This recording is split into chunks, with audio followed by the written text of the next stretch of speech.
Claire Ashford is a billionaire tech CEO who's been running the cruelest social experiment of her life.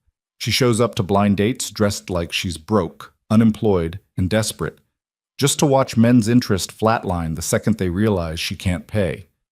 For 2 years, 27 dates, 27 failures. Tonight is number 28, and she expects nothing different. Then she meets Noah Brooks, a grease-stained single dad mechanic who covers her dinner tab without flinching, like kindness costs nothing at all. For the first time in her life, Claire doesn't know how to win her own game. Because Noah isn't playing. Want to see if a billionaire can fall in love without her $1 billion? Stay until the end. Then hit that like button and comment what city you're watching from so I can see how far this story travels. Claire Ashford stood in front of her walk-in closet, bigger than most studio apartments, and stared at the racks of designer clothes like they were evidence in a crime she was about to commit. Again. Her fingers grazed a Chanel blazer, then moved past it. Too sharp, too expensive, too her. She pulled out a faded thrift store cardigan instead, the kind with pilled sleeves and a missing button. Perfect. She paired it with worn jeans, scuffed flats that had seen better decades, and a canvas tote bag she'd bought specifically because it looked like it had survived 3-yard sales. She caught her reflection in the floor-length mirror. Claire Ashford, 34, CEO of Ashford Technologies, worth $2.3 billion, named one of Forbes' most powerful women 3 years running, looked like someone who couldn't afford parking. Exactly the point. Her phone buzzed, a text from her assistant, Marcus. Date number 28 confirmed. Pinewood Bistro, 7 p.m. His name is Noah Brooks. Background check attached. Clean record. Single father. Works as a mechanic. No red flags. Claire didn't open the attachment. She never did anymore. The details didn't matter. The outcome was always the same. She grabbed her keys, not to the Bentley in the private garage, but to the beat-up Honda Civic she kept registered under a fake LLC for exactly these occasions. Then she walked out of her penthouse, rode the elevator down 62 floors, and stepped into the kind of life she'd spent 2 years pretending to live. Pinewood Bistro wasn't fancy. It was the kind of neighborhood spot where the menu was laminated and the booths had duct tape on the seams. Claire had chosen it deliberately. She always did. Somewhere cheap. Somewhere a broke, unemployed woman might suggest because she couldn't afford anywhere better. She walked in at 7:03 p.m., late enough to seem flustered, early enough to seem eager. She spotted him immediately.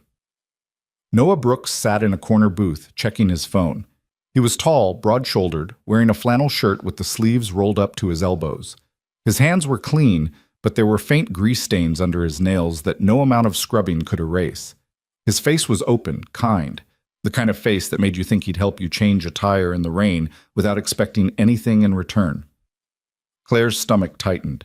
Not with attraction, though he was handsome in that unpolished, unpretentious way that didn't exist in her usual circles. No, it was something else, something closer to guilt. She pushed it down. She was good at that. "Noah?" she asked, walking up to the booth. He looked up and his face broke into a smile. Genuine, warm, relieved. "Claire?" She nodded, sliding into the seat across from him. "Sorry I'm late. The bus was—" "You're fine," he said quickly, waving it off. "I just got here myself." Liar. He'd been here at least 10 minutes. She could tell by the half-empty water glass and the way his coat was already draped over the back of the booth. But it was a kind lie, the kind that said, "I don't want you to feel bad." Claire's chest squeezed again. She ignored it. "So," Noah said, leaning forward slightly, his elbows on the table. "You work in marketing, right? That's what your profile said." "Sort of," Claire said, keeping her voice light, casual. "Freelance stuff, graphic design mostly. It's been slow lately." "Yeah, I hear that," Noah said, nodding sympathetically. "Economy's rough right now." "I've got a buddy who does web design. He's been scraping by on side gigs for months." Claire nodded along, playing the part. She'd done this 27 times before. She knew the script by heart. But then Noah said something that derailed her. "What kind of design do you like doing? Like, if money wasn't an issue and you could work on anything, what would it be?" Claire blinked. It was such a small question, so innocent, but no one had ever asked her that before. Not on these dates. Usually by now, the guy had already pivoted to talking about himself, or worse, started making excuses to leave early once they realized she wasn't going to split a $200 dinner bill. I... Claire hesitated, then recovered. I guess I like branding, helping people figure out who they are, what they want to say to the world. It wasn't entirely a lie. She had built her company's brand from the ground up. She'd spent years figuring out how to make Ashford Technologies synonymous with innovation, precision, power.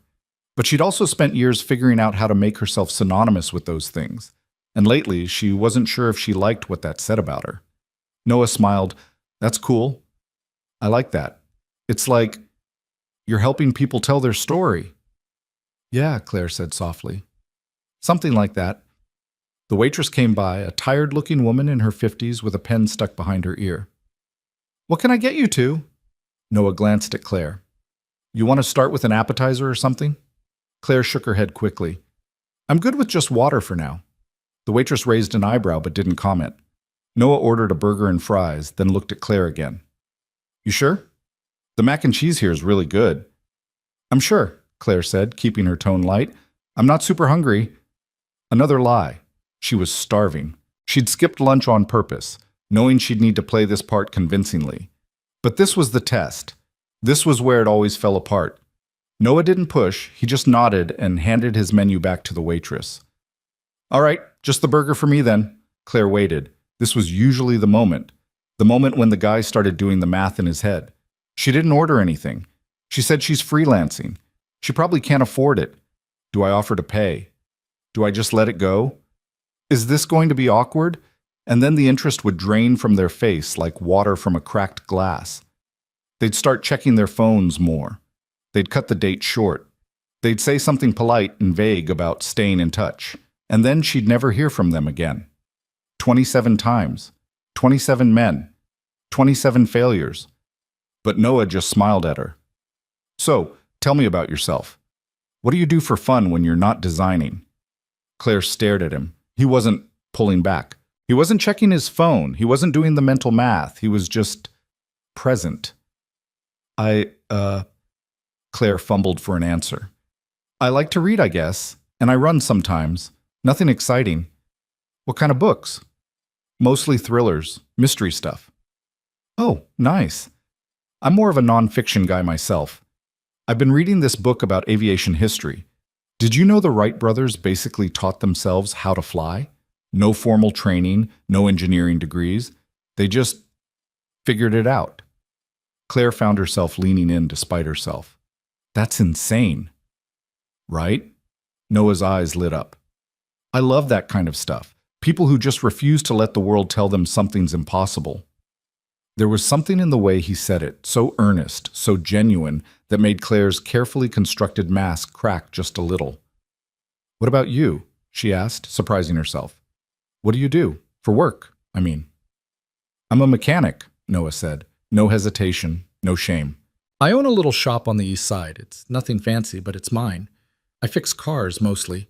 Sometimes small engines, lawnmowers, generators, that kind of thing. Do you like it? I love it, Noah said simply.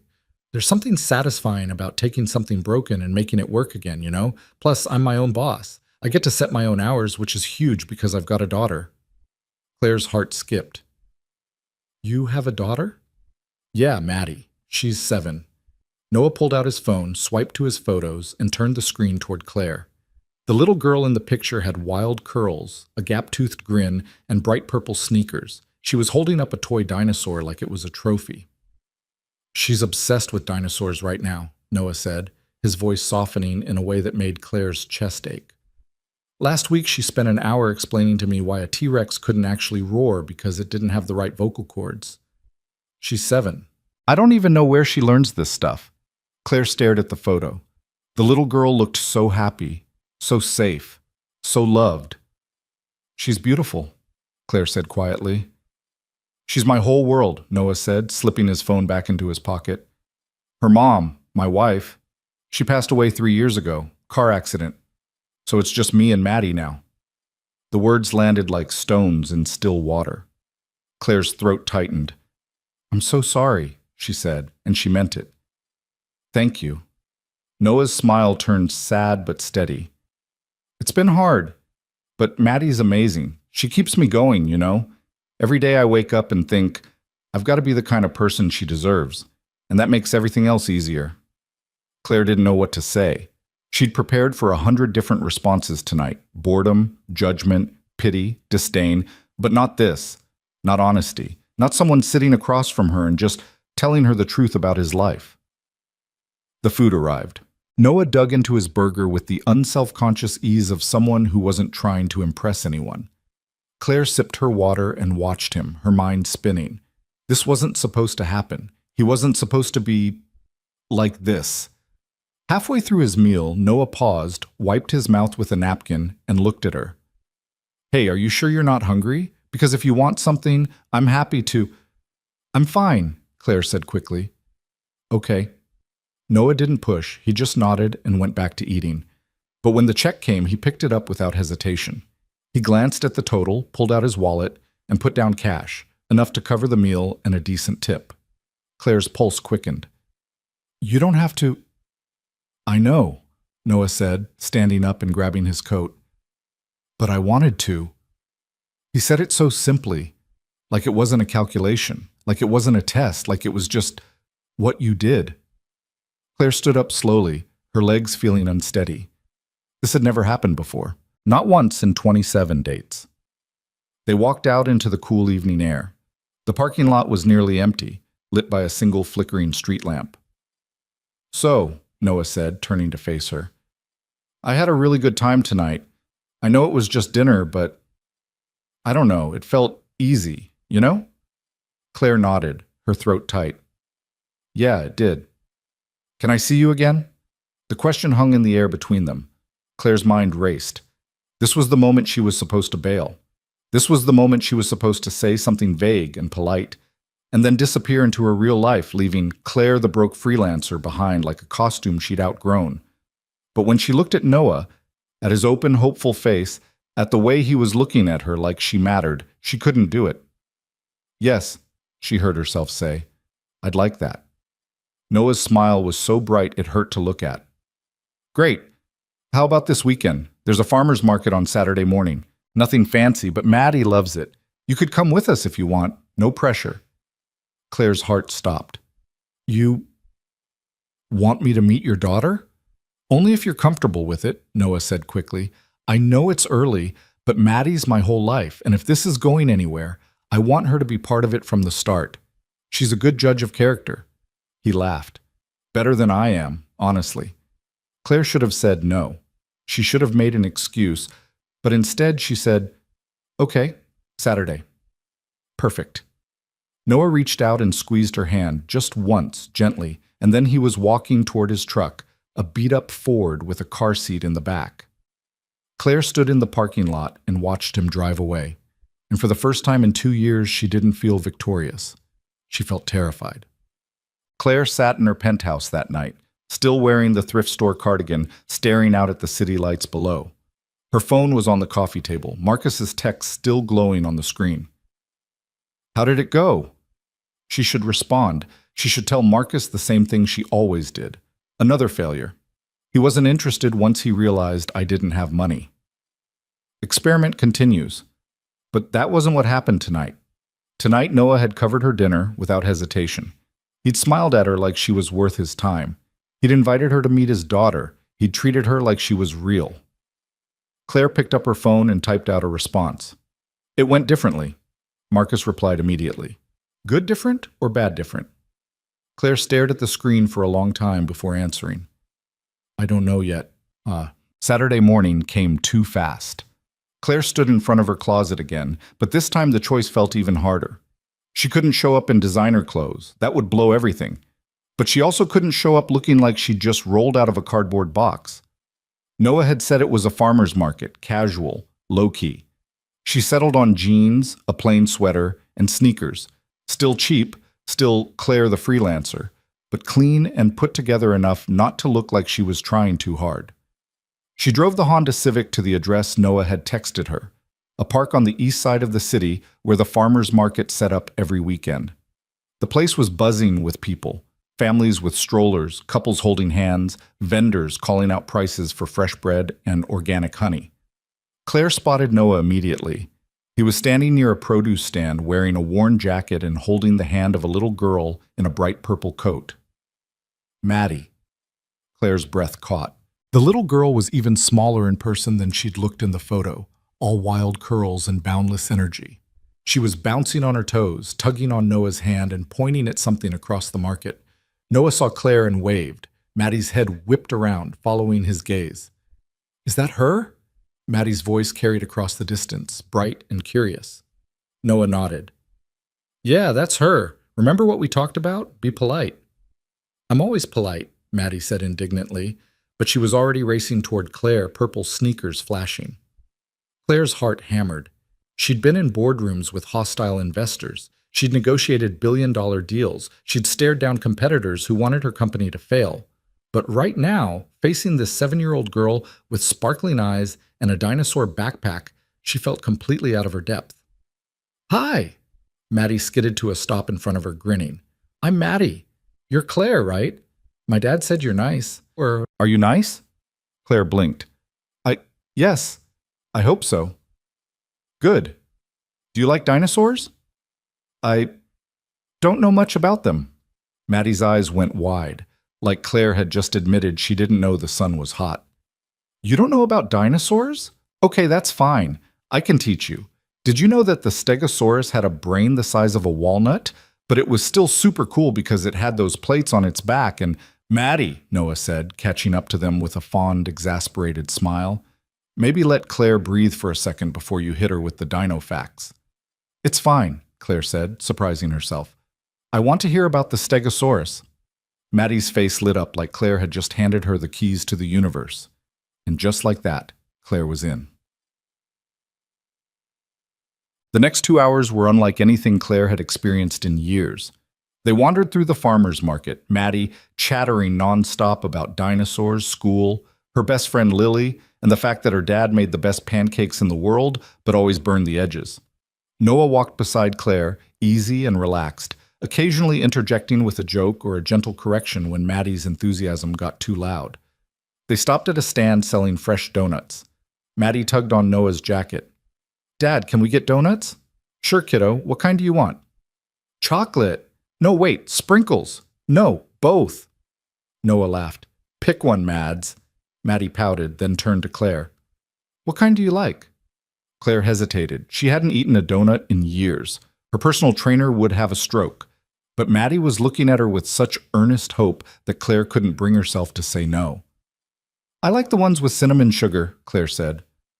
"Good choice," Noah said, grinning. He ordered 3 donuts, chocolate for Maddie, cinnamon sugar for Claire, and a plain glazed for himself. When the vendor handed them over in a little paper bag, Noah passed one to Claire without asking if she wanted to pay. They found a bench near the edge of the park and sat down. Maddie climbed into the space between Noah and Claire, swinging her legs and demolating her donut in approximately 4 bites. "Okay," Maddie said, wiping chocolate from her face with the back of her hand. "Now you have to tell me something about you." Claire froze. "What do you want to know?"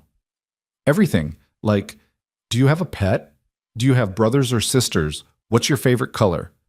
Claire's mind went blank. She hadn't prepared for this.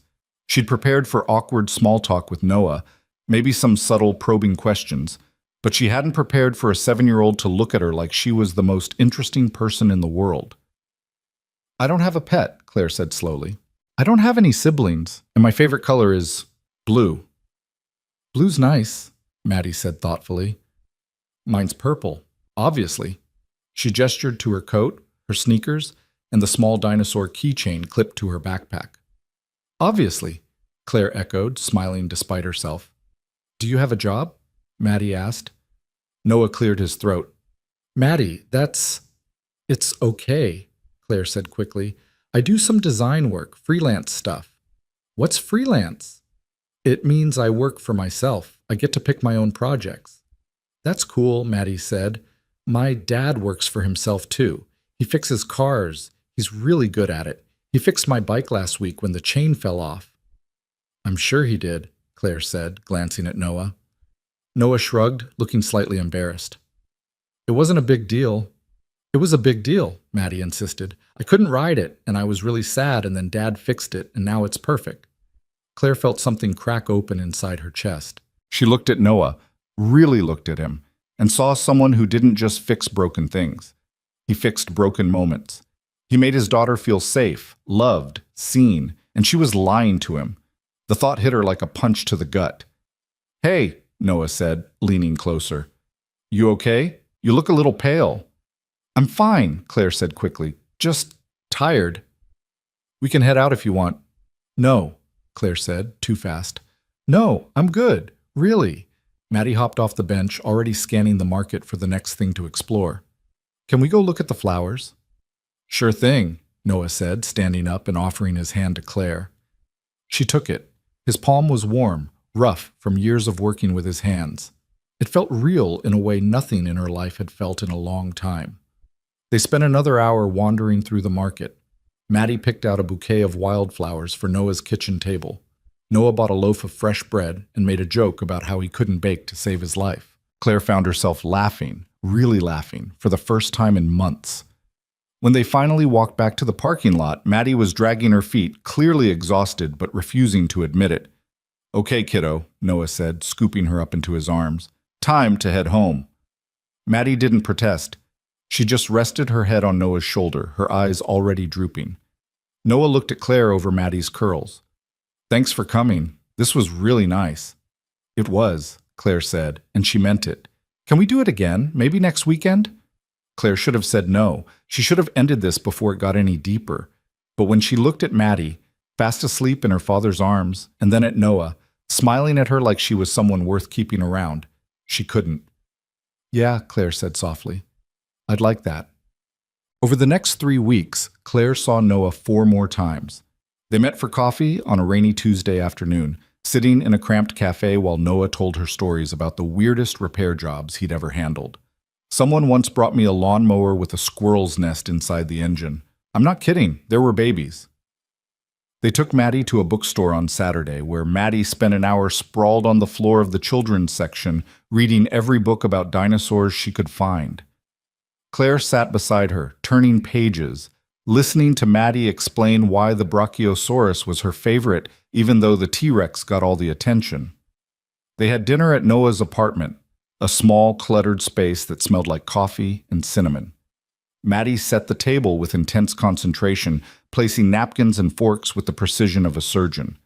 Noah cooked spaghetti, and it was the best meal Claire had eaten in years. Not because it was fancy, because it was real. And every time Claire left, every time she drove back to her penthouse and stepped out of her thrift store clothes and back into her real life, the weight of the lie got heavier. Marcus had stopped asking how the experiment was going. He'd noticed the change in her, the way she checked her phone more often, the way she smiled at messages that had nothing to do with quarterly earnings or board meetings. You're seeing him again, Marcus said one afternoon, not a question. Yes, Claire admitted, and you still haven't told him. No. Marcus didn't say anything for a long moment. Then, you know this is going to blow up, right? It always does. I know. So why are you still doing it? Claire didn't have an answer. Or maybe she did, and she was too afraid to say it out loud. Because for the first time in her life, someone looked at her and didn't see a CEO, didn't see money, didn't see power. They just saw her. And she didn't want to let that go.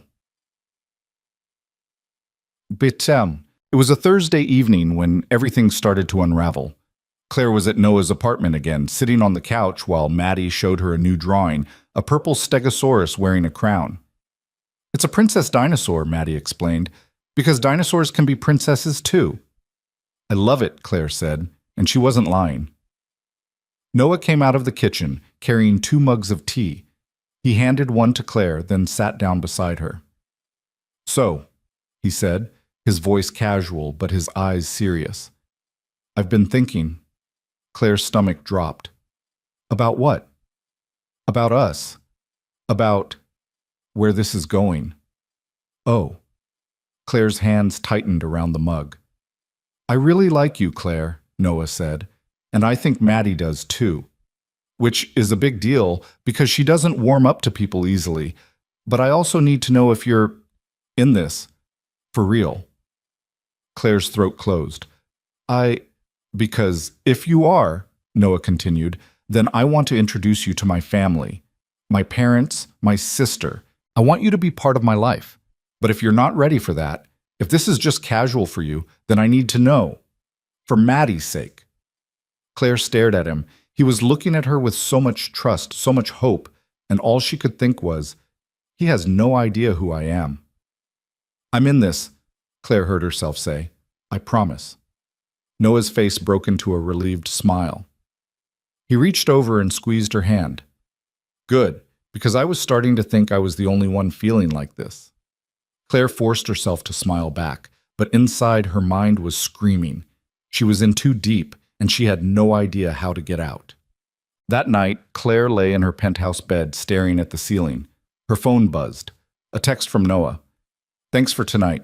Maddie's already asking when you're coming over again. I think she's adopted you. Claire's chest ached. She typed out a response. I had a great time. Tell Maddie I can't wait to see her princess dinosaur collection. Noah replied immediately. She's going to hold you to that. Claire set her phone down and closed her eyes. She thought about Maddie's laugh, about Noah's steady, kind smile, about the way they made her feel like she belonged somewhere. And she thought about the lie that was holding it all together. She didn't sleep that night. And when morning came, she still didn't have an answer. But she knew one thing for certain. This couldn't last. Something was going to break. And when it did, it was going to destroy everything. The breaking point came on a Wednesday afternoon, 3 weeks and 2 days after Claire had promised Noah she was in this for real. She was in a board meeting on the 48th floor of Ashford Technologies headquarters, listening to her CFO drone on about quarterly projections when her phone vibrated in her lap. She glanced down, expecting another message from Marcus about scheduling conflicts. Instead, it was Noah. Emergency. Maddie's school called. She's sick. I'm stuck at the shop with a customer's car half torn apart. Can you pick her up? I know it's last minute. I'm sorry. Claire's heart stopped. She stared at the message, her mind racing through a dozen catastrophic scenarios at once. Pick up Maddie. From school. Where there would be teachers, administrators, other parents. Where someone might recognize her. Where the carefully constructed wall between Claire Ashford, CEO, and Claire the broke freelancer would come crashing down. Her fingers hovered over the keyboard. She should say no. Make an excuse. Tell him she was busy, unavailable, anything. But then she thought about Maddie.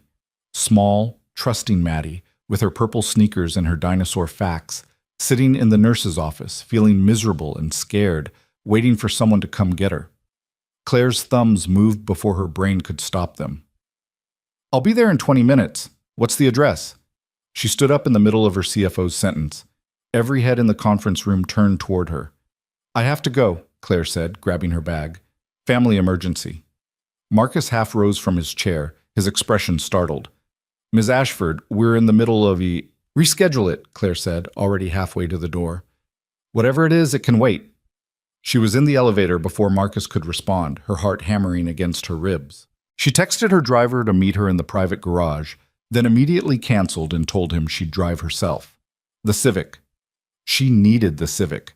She couldn't show up at Maddie's elementary school in a car that cost more than most teachers made in 3 years. 22 minutes later, Claire pulled into the parking lot of Riverside Elementary School, her hands shaking on the steering wheel. She'd changed in the car, a risky, awkward maneuver that involved pulling off her Armani blazer and shoving it under the seat, swapping her heels for the ratty sneakers she kept in the trunk for exactly these situations. She checked her reflection in the rearview mirror. Passable. She looked tired, frazzled, like someone who'd just gotten off a shift at a job that didn't pay enough. Perfect. She walked into the main office, where a woman with bifocals and a cardigan covered in cat pins looked up from her computer. Can I help you? I'm here to pick up Maddie Brooks, Claire said, keeping her voice steady. Her father called. She's sick. The woman's expression softened immediately. Oh, poor thing. She's been asking for her dad for the past hour. Claire's mind went blank. She hadn't thought this through. What was she supposed to say? I'm his girlfriend sounded too official. "I'm a friend" sounded too distant. "I'm Claire," she said finally. "I'm helping out." The woman nodded, pulling up something on her computer. "I'll need to see your ID, standard procedure." Claire's stomach dropped. ID, of course.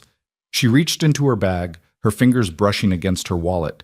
Inside was her driver's license, with her real name, Claire Ashford. If this woman looked at it closely, if she recognized the name, if she Googled it out of curiosity later, "Here," Claire said, handing it over with a silent prayer that the woman was as overworked and underpaid as most school staff and wouldn't bother to scrutinize it. The woman glanced at the ID, typed something into her system, and handed it back. "Room 104, down the hall, second door on the left." Claire exhaled. "Thank you." She found Maddie sitting on a cot in the nurse's office, clutching a stuffed triceratops and looking absolutely miserable. Her face was pale, her curls flattened against her forehead with sweat. "Claire?" Maddie's voice was small, surprised. "Hey, kiddo," Claire said, crouching down beside the cot. "Your dad got stuck at work, so I'm your backup. How are you feeling?" "My tummy hurts," Maddie said, her lower lip trembling, "and I threw up, twice." "I heard. That's no fun." Claire brushed a curl away from Maddie's forehead, the gesture instinctive, automatic. "Come on, let's get you home." Maddie nodded, sliding off the cot and reaching for Claire's hand. Her small fingers wrapped around Claire's, trusting and warm, and Claire felt something crack open inside her chest, something that had been sealed shut for so long she'd forgotten it was there. They walked out to the parking lot together, Maddie moving slowly, her free hand pressed against her stomach. Claire helped her into the back seat of the Civic, buckled her in, and handed her the Triceratops. "If you need to throw up again, just tell me and I'll pull over, okay?" "Okay," Maddie said weakly. Claire drove carefully, keeping an eye on Maddie in the rearview mirror. The little girl leaned her head against the window, her eyes half closed, looking so small and fragile that Claire's throat tightened. When they pulled up to Noah's apartment, Claire helped Maddie out of the car and up the stairs. Noah had texted her the code to the lockbox where he kept the spare key, and she let them in, guiding Maddie straight to the couch. "Do you want some water?" Claire asked. Maddie nodded. Claire went into the kitchen, small, cluttered, with dinosaur magnets covering the fridge and a coffee mug in the sink that said, "World's Okayest Dad." She filled a glass with water and brought it back to the couch. Maddie took a small sip, then set it down on the coffee table. "Will you stay with me?" Claire hesitated. She should say no. She should call Noah, tell him Maddie was home safe, and leave before this got any more complicated. But Maddie was looking at her with those wide, hopeful eyes, and Claire couldn't do it. "Yeah," Claire said softly. "I'll stay." She sat down on the couch beside Maddie, and the little girl immediately curled up against her side, her head resting on Claire's shoulder. Claire froze for a moment, unsure, then carefully wrapped an arm around Maddie's small frame. They sat like that for a long time, Maddie dozing fitfully, Claire staring at the wall, feeling the weight of the lie pressing down on her like a physical thing. This wasn't supposed to happen. She wasn't supposed to care this much. She wasn't supposed to feel like this little girl's well-being mattered more than a quarterly earnings report or a board meeting or anything else in her meticulously controlled life. But she did.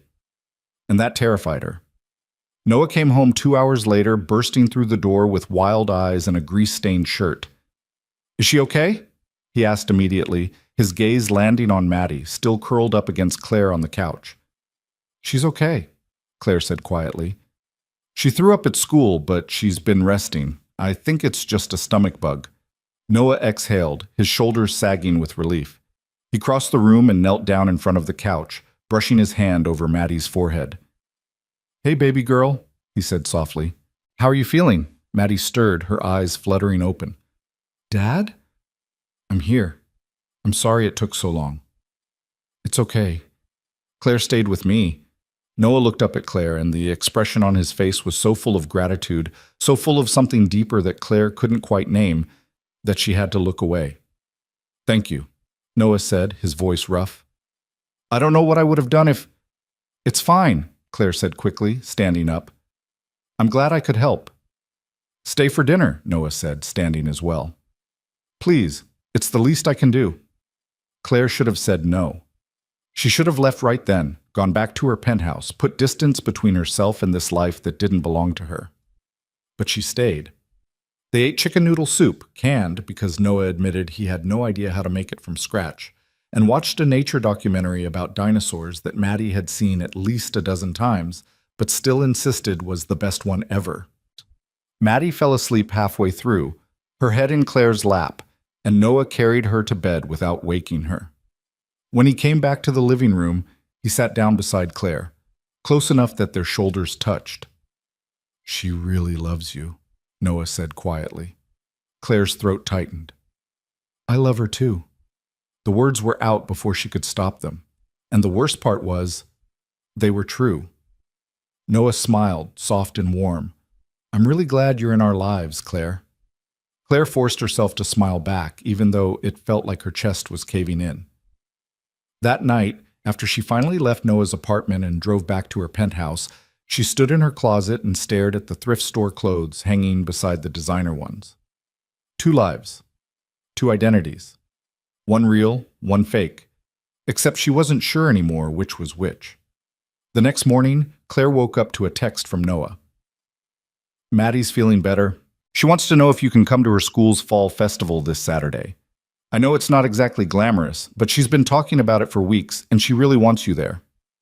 Claire stared at the message. A school festival with other parents, other families, people who might ask questions, people who might recognize her.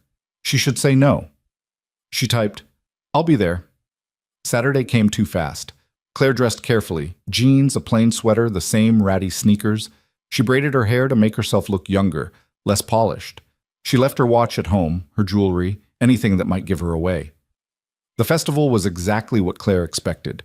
A chaotic mess of homemade booths, screaming children, and the smell of popcorn and cotton candy. She met Noah and Maddie near the entrance, and Maddie immediately grabbed her hand. "You came!" Maddie bounced on her toes, her purple coat flashing in the autumn sunlight.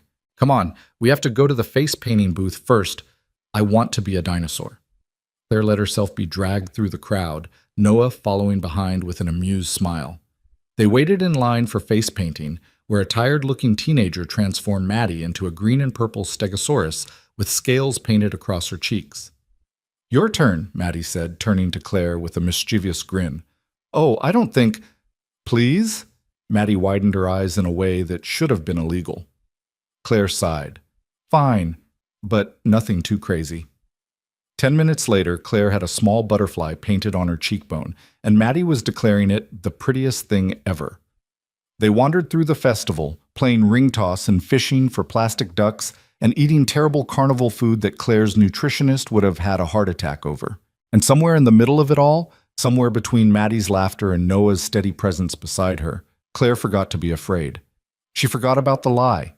She forgot about the penthouse and the board meetings and the carefully constructed empire she'd built. She just existed. As Claire. Not the CEO, not the billionaire, just a woman spending time with people she cared about. It was the happiest she'd been in years. And then she saw him, a man in his 50s standing near the bake sale booth, wearing an expensive wool coat that didn't belong at an elementary school carnival. He was staring at her, his expression shifting from surprise to recognition to something calculating. David Hemmings. One of her company's biggest investors. A man who'd sat across from her in a dozen meetings, who'd shaken her hand at galas and fundraisers and corporate events. A man who knew exactly who she was. Claire's blood turned to ice. Their eyes met across the crowded festival ground. David's mouth curved into a small, knowing smile. He started walking toward her. "Claire?" Noah's voice cut through her panic. He was looking at her with concern. "You okay? You look like you've seen a ghost." Claire's mind raced. She could run. She could grab Noah and Maddie and make some excuse about needing to leave. She could... "Claire Ashford," David said, arriving in front of them with his hand extended. "What a surprise. I didn't expect to see you here." The world tilted. Noah's expression shifted, confusion flickering across his face. "I'm sorry, do you two know each other?" David's smile widened, oblivious to the grenade he'd just thrown. "Know each other? Claire's one of the most brilliant CEOs I've ever worked with. Ashford Technologies is—" "I think you have me confused with someone else," Claire said, her voice sharp, desperate. My name is Claire Montgomery. David's eyebrows rose. Montgomery? But I just saw you last week at the board meeting. You presented the Q3 projections yourself. Noah went very still beside her. Claire felt the ground crumbling beneath her feet. I don't know what you're talking about. David looked between her and Noah, and something in his expression shifted. Understanding dawning, uncomfortable and awkward. Oh, I see. I apologize. I must have... I'm sorry. Wrong person. He backed away quickly, disappearing into the crowd, but the damage was done. Noah was staring at her, really staring at her. Dad? Maddie tugged on his hand, her face paint smudging. What's wrong? Nothing, baby, Noah said, his voice tight. Why don't you go play on the swings for a few minutes? I need to talk to Claire. But, Maddie, please. The sharpness in his tone made Maddie flinch. She looked between them, confused and worried, then slowly walked toward the playground. Noah waited until she was out of earshot. Then he turned back to Claire. Who was that? Nobody, Claire said, her voice shaking. Just someone who confused me with...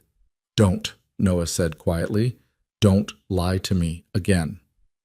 The word again hit like a slap. Noah! That man knew your name. Your real name. He talked about board meetings and Q3 projections and... Noah's jaw tightened. Who are you? Claire opened her mouth, closed it. She could feel everything she'd built with him, every moment, every smile, every quiet evening on his couch, shattering like glass. I'm Claire, she said weakly. Claire who? Noah's voice was rising now, drawing looks from nearby parents. Because I don't think you're a broke freelance designer, are you? Claire's eyes stung. I wanted to tell you. When? Noah's voice cracked. When were you going to tell me? After I introduced you to my parents? After Maddie got even more attached to you? After I... He stopped, running a hand through his hair. I told you about my wife. I told you things I don't tell anyone. I let you into my daughter's life, and you've been lying to me this whole time? I'm sorry, Claire whispered. I'm so sorry. Sorry for what? For lying? Or for getting caught? The words were like a knife to the chest. Please, Claire said, reaching for his arms. Let me explain. Noah pulled away from her touch. I don't want to hear it. Not right now. Not in front of Maddie. He turned and walked toward the playground where Maddie was sitting on a swing, watching them with worried eyes. Claire stood frozen, watching Noah scoop Maddie into his arms and carry her toward the parking lot. Maddie looked back over his shoulder, her small hand reaching out toward Claire. Claire? Her voice was small, confused. Where are you going? Aren't you coming with us? Noah didn't answer. He just kept walking. And Claire stood there in the middle of the fall festival with a butterfly painted on her cheek and watched them disappear. She didn't cry. Not there, surrounded by families and laughter and the smell of popcorn. She walked back to the Honda Civic, got in, and drove. Not to the penthouse, not to the office, just drove. She ended up at a park on the outskirts of the city, sitting on a bench overlooking a lake. The sun was setting, painting the sky in shades of orange and pink, and all Claire could think about was the look on Noah's face when he'd asked her who she was, like she was a stranger, like everything they'd shared had been a lie. And it had been, hadn't it? Her phone buzzed. A text from Marcus. Where are you? The Hartford meeting is in an hour. They're waiting. Claire stared at the message. Hartford, right. She was supposed to be negotiating a merger with Hartford Industries tonight, a deal worth $300 million. The kind of thing that would make headlines, boost stock prices, cement her reputation as one of the most successful CEOs in the tech industry. She typed back, cancel it. Marcus called immediately. Claire answered, cancel it? Marcus's voice was incredulous. Claire, this is Hartford. We've been working on this for 6 months. You can't just cancel it, Claire repeated. Reschedule. Tell them I'm sick. I don't care. I can't do this tonight. There was a long pause. Then Marcus said, very quietly, what happened? Claire's throat tightened. He found out. Noah? Yeah, Marcus sighed. I'm sorry. Don't be. You warned me. That doesn't mean I wanted to be right. Another pause. What are you going to do? Claire looked out at the lake, at the darkening sky, at the world that suddenly felt too big and too empty all at once. I don't know, she said honestly. I don't know. She hung up and sat there until the sun disappeared completely and the stars came out, cold and distant. Then she drove home. The penthouse felt different when she walked in. Too big, too empty. Too much like a museum and not enough like a place where people actually lived. Claire stood in her closet and looked at the thrift store clothes hanging beside the designer ones. She pulled out the cardigan she'd worn on her first date with Noah, the one with the missing button and the pilled sleeves, and held it against her chest. She'd bought it specifically to look poor, to look like someone who couldn't afford better, to test men, to watch them fail, to prove to herself that nobody would love her without her money. But Noah had. Noah had covered her dinner without hesitation. He'd invited her into his life, into his daughter's life, without asking what she could offer him in return. He looked at her like she was enough, exactly as she was, and she'd lied to him. Claire sank down onto the floor of her closet, surrounded by clothes worth more than most people's cars, and finally let herself cry. She cried for the life she'd been pretending to live, for the connection she'd found and then destroyed, for Maddie's small hand reaching out as Noah carried her away, for the look of betrayal on Noah's face. She cried until there was nothing left. Then she got up, washed her face, and did what she always did when everything fell apart. She went back to work. The next week was a blur. Claire threw herself into the merger negotiations, the board meetings, the endless stream of emails and conference calls that filled her days and kept her from thinking about Noah and Maddie. Marcus watched her with worried eyes but didn't say anything. He just kept her schedule full, kept the coffee coming, and made sure she ate at least one meal a day. On Thursday, Claire was in her office reviewing contracts when her assistant knocked on the door. "Ms. Ashford, there's someone here to see you. He doesn't have an appointment, but he says it's urgent." Claire didn't look up from her laptop. "Tell them to schedule through Marcus. He says his name is Noah Brooks." Claire's head snapped up. Noah was standing in her office doorway, looking completely out of place in his flannel shirt and work boots, surrounded by glass and steel and the trappings of wealth he'd never known she had. He was holding something in his hands, a small purple shoe. Maddie's shoe.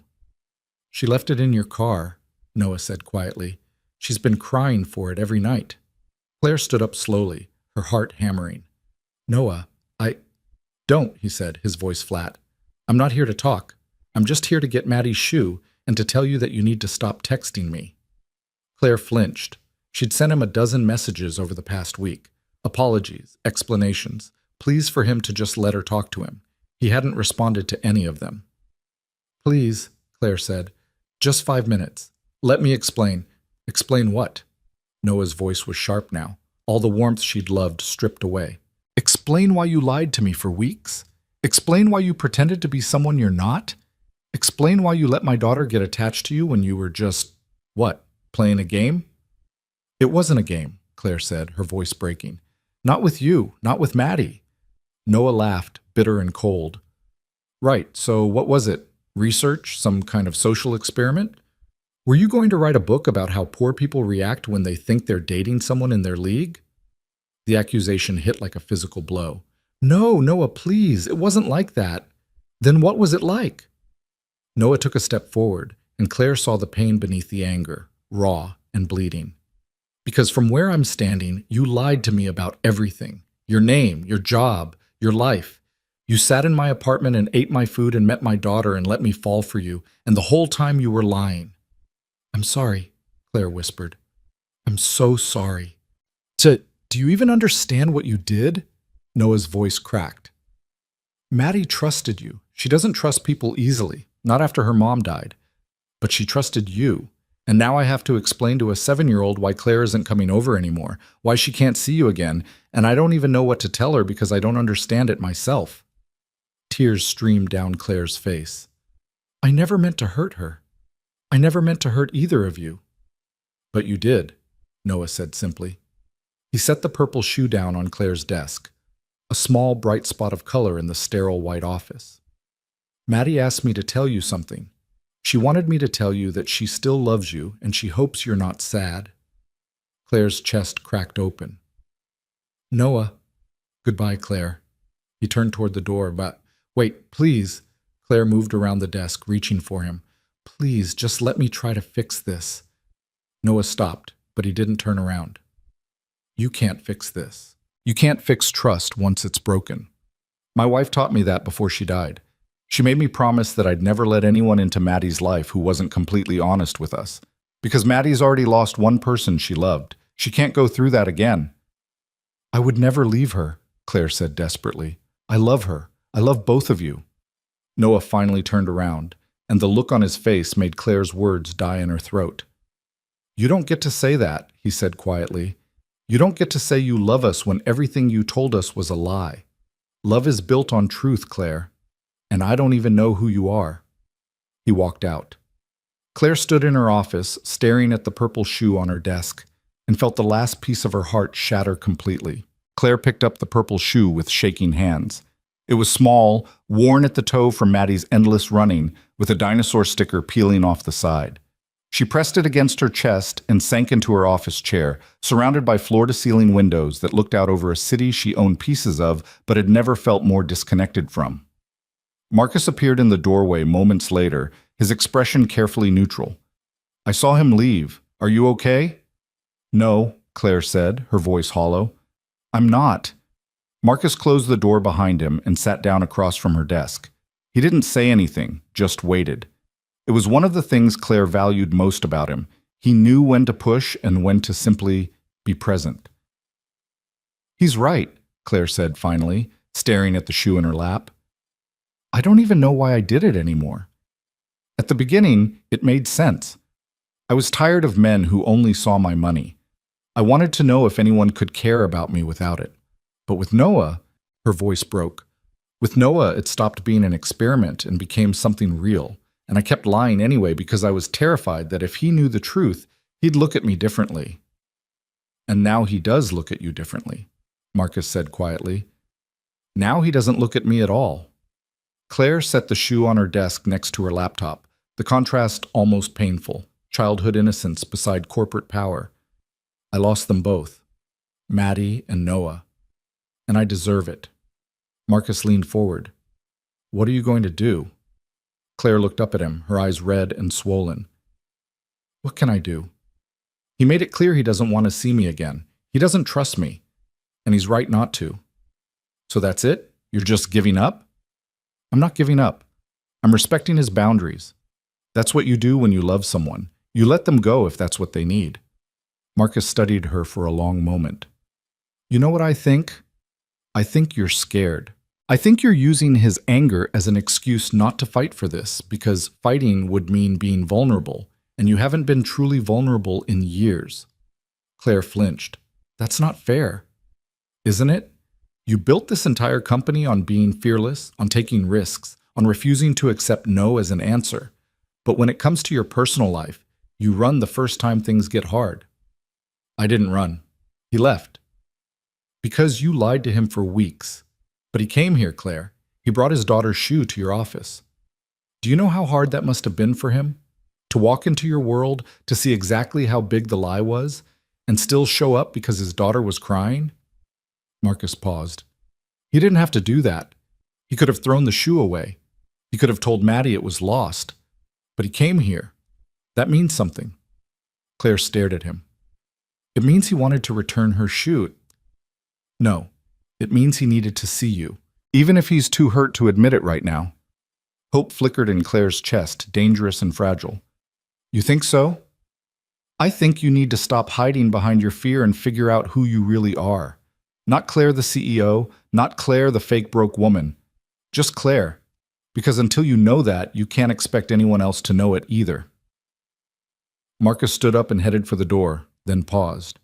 For what it's worth, I've worked for you for 8 years. I've seen you negotiate billion-dollar deals without breaking a sweat. I've seen you face down hostile boards and aggressive competitors, but I've never seen you as happy as you were these past few weeks. Don't throw that away without a fight. He left, closing the door softly behind him. Claire sat alone in her office as the sun set over the city, painting her glass walls in shades of gold and crimson. She thought about Marcus's words, about Noah's pain, about Maddie asking if Claire was sad. She picked up her phone and scrolled through her messages with Noah. Dozens of texts she'd sent that had gone unanswered. Apologies and explanations that felt hollow now, reading them back. She deleted them all, started fresh. I'm not going to text you anymore. You asked me to stop and I will. But I need you to know something. I was wrong. Not just about lying, about everything. I was wrong to test people. I was wrong to think love could be measured by how someone treats you when you have nothing. Real love isn't about what you have or don't have, it's about who you are. And I lost sight of who I was a long time ago. I'm trying to find my way back. Not for you, for me. Because you and Maddie deserve better than the person I was pretending to be. You deserve the truth. I'm sorry I couldn't give you that. Tell Maddie I love her. And I'm sorry. She hit send before she could second-guess herself. Then she turned off her phone, placed it face down on the desk, and stared at Maddie's purple shoe until the office lights automatically shut off around her. The next 3 days passed in a haze. Claire went through the motions, meetings, calls, decisions that affected thousands of employees and millions of dollars. But inside she felt numb, hollow, like she was watching her own life from a distance. On Monday morning, she was reviewing acquisition proposals when her phone rang. An unknown number. She almost didn't answer, but something made her pick up. Ms. Ashford? A woman's voice, professional but concerned. This is Principal Morrison from Riverside Elementary School. I'm calling because we have Madeline Brooks in our office and we can't reach her father. You're listed as an emergency contact. Claire's heart stopped. What? Is Maddie okay? She's not hurt, but she's very upset. She ran out of her classroom during recess and we found her hiding in the supply closet. She won't tell us what's wrong, and she's asking for you. I'll be there in 15 minutes, Claire said, already grabbing her keys. She made it in 12, not bothering to change out of her tailored suit and heels. She ran into the main office, breathless, and found Principal Morrison waiting. Where is she? This way.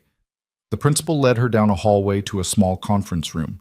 Through the window, Claire could see Maddie sitting in a chair, her knees pulled up to her chest, her face buried in her arms. Claire opened the door, and Maddie's head shot up. Her eyes were swollen from crying, her face blotchy and red. Claire? Maddie's voice was so small, so broken, that Claire felt her chest crack open all over again. Hey, sweetheart. Claire crossed the room and knelt in front of Maddie's chair. What's wrong? What happened? Maddie launched herself at Claire, wrapping her small arms around Claire's neck and sobbing into her shoulder. Claire held her tight, one hand cradling the back of Maddie's head, the other rubbing circles on her back. It's okay, Claire murmured. I've got you. You're okay. I'm sorry, Maddie choked out between sobs. I'm sorry. I'm sorry. Sorry for what, baby? You didn't do anything wrong. Yes, I did. I made you go away. Dad's been sad and he won't talk about you, and I know it's my fault because I got sick, and you had to come get me, and then that man said your name wrong and Dad got mad, and now you're gone, and it's all my fault. No. Claire pulled back just enough to cup Maddie's tear-stained face in her hands. Maddie, look at me. None of this is your fault. Do you hear me? Not one bit. But you left. I didn't want to leave. I never wanted to leave you. Then why did you? Maddie's voice cracked. Why did you go away? Claire's throat tightened. How did you explain adult mistakes to a 7-year-old? How did you tell a child that you'd been too scared and too damaged to be honest? I made a mistake, Claire said carefully. A big one. I wasn't honest with your dad about some important things, and that hurt him. And when you hurt someone, sometimes they need space to figure out if they can forgive you. But I forgive you, Maddie said, her small hands clutching Claire's jacket. I forgive you right now. Can't that be enough? Claire's vision blurred with tears. I wish it could be, sweetheart. I really do. Don't you love us anymore? The question shattered what was left of Claire's composure. I love you so much. I love you and your dad more than anything in the world. That's never going to change. Then why can't you come home? Home. Maddie had called Noah's small, cluttered apartment home, not Claire's penthouse with its designer furniture and panoramic views. That tiny space with dinosaur magnets and burnt pancakes, that was home. And Claire had lost it. Before she could answer, the door opened and Noah burst in, his face pale with panic. "Maddie!" He stopped short when he saw Claire holding his daughter. "Dad!" Maddie pulled away from Claire and ran to Noah, who scooped her up immediately. "Are you okay?" "Baby, you scared me. The school called and said you were upset and you ran out of class." Noah's eyes moved from Maddie to Claire, and his expression hardened. "What are you doing here?" "They called me," Claire said, standing up slowly. "I was listed as an emergency contact and they couldn't reach you. I was under a car. My phone was in the office." Noah's jaw tightened. "I'll have them remove you from the list. Noah, please, not here." His voice was sharp, a warning. "Not in front of Maddie." Claire nodded, swallowing hard. "Right, I'm sorry." She moved toward the door, but Maddie twisted in Noah's arms, reaching for her. "No, don't go. Please don't go again." "Maddie." Noah tried to soothe her, but she was crying again, harder now. "I don't want her to leave. Dad, please, make her stay." Noah's face crumpled. He looked at Claire, and for just a moment she saw past his anger to the pain underneath, deep and raw and bleeding. "I can't, baby girl," he said softly, holding Maddie tighter. "I'm sorry, but I can't." Principal Morrison stepped into the doorway, her expression sympathetic but firm. "Mr. Brooks, why don't we step into my office? I think we all need to have a conversation." 10 minutes later, Claire sat in a chair across from Noah, while Maddie stayed in the conference room with the school counselor. Principal Morrison sat behind her desk, hands folded, looking between them. "I want to be clear," she said gently. "Maddie is not in trouble. But this is the third time this week she's had an emotional episode at school. Her teacher says she's withdrawn in class, not participating like she usually does. And today she told the counselor that she feels responsible for someone leaving." The principal looked at Claire. "I'm assuming that someone is you?" Claire nodded, unable to speak. "Mr. Brooks," Principal Morrison continued, "I know this is a difficult situation, but whatever's happening at home is affecting Maddie at school. She needs stability. She needs to understand what's going on in a way that makes sense to her." Noah ran a hand through his hair, exhausted. "I've been trying to explain it to her, but she's 7.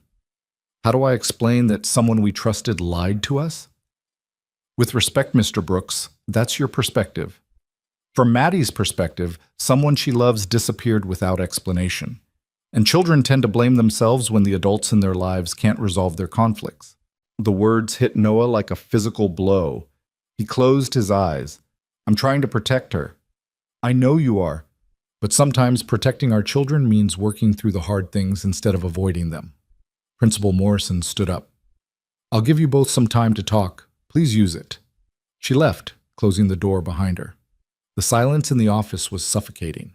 Claire stared at her hands, at the expensive manicure and the rings she wore without thinking, all the visible markers of wealth she'd tried so hard to hide. "I'm sorry," she said finally. "I never meant for any of this to affect Maddie. If you had known what?" Noah's voice was tired, drained of anger.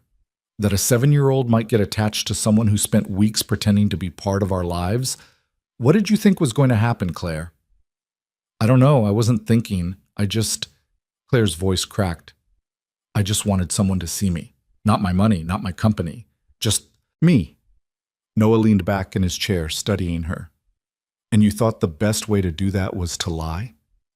"I thought it was the only way.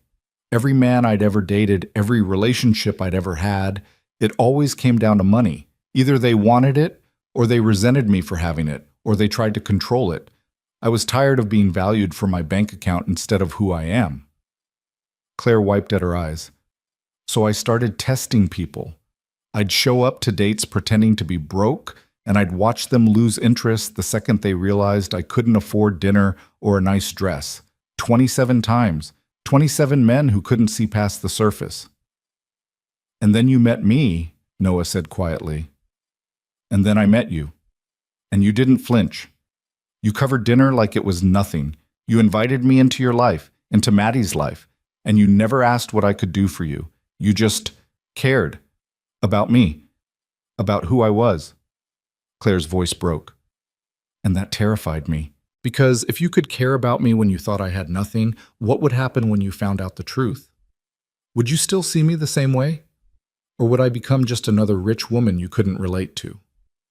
So you lied to avoid finding out the answer. I lied because I'm a coward. The admission felt like pulling shards of glass from her chest.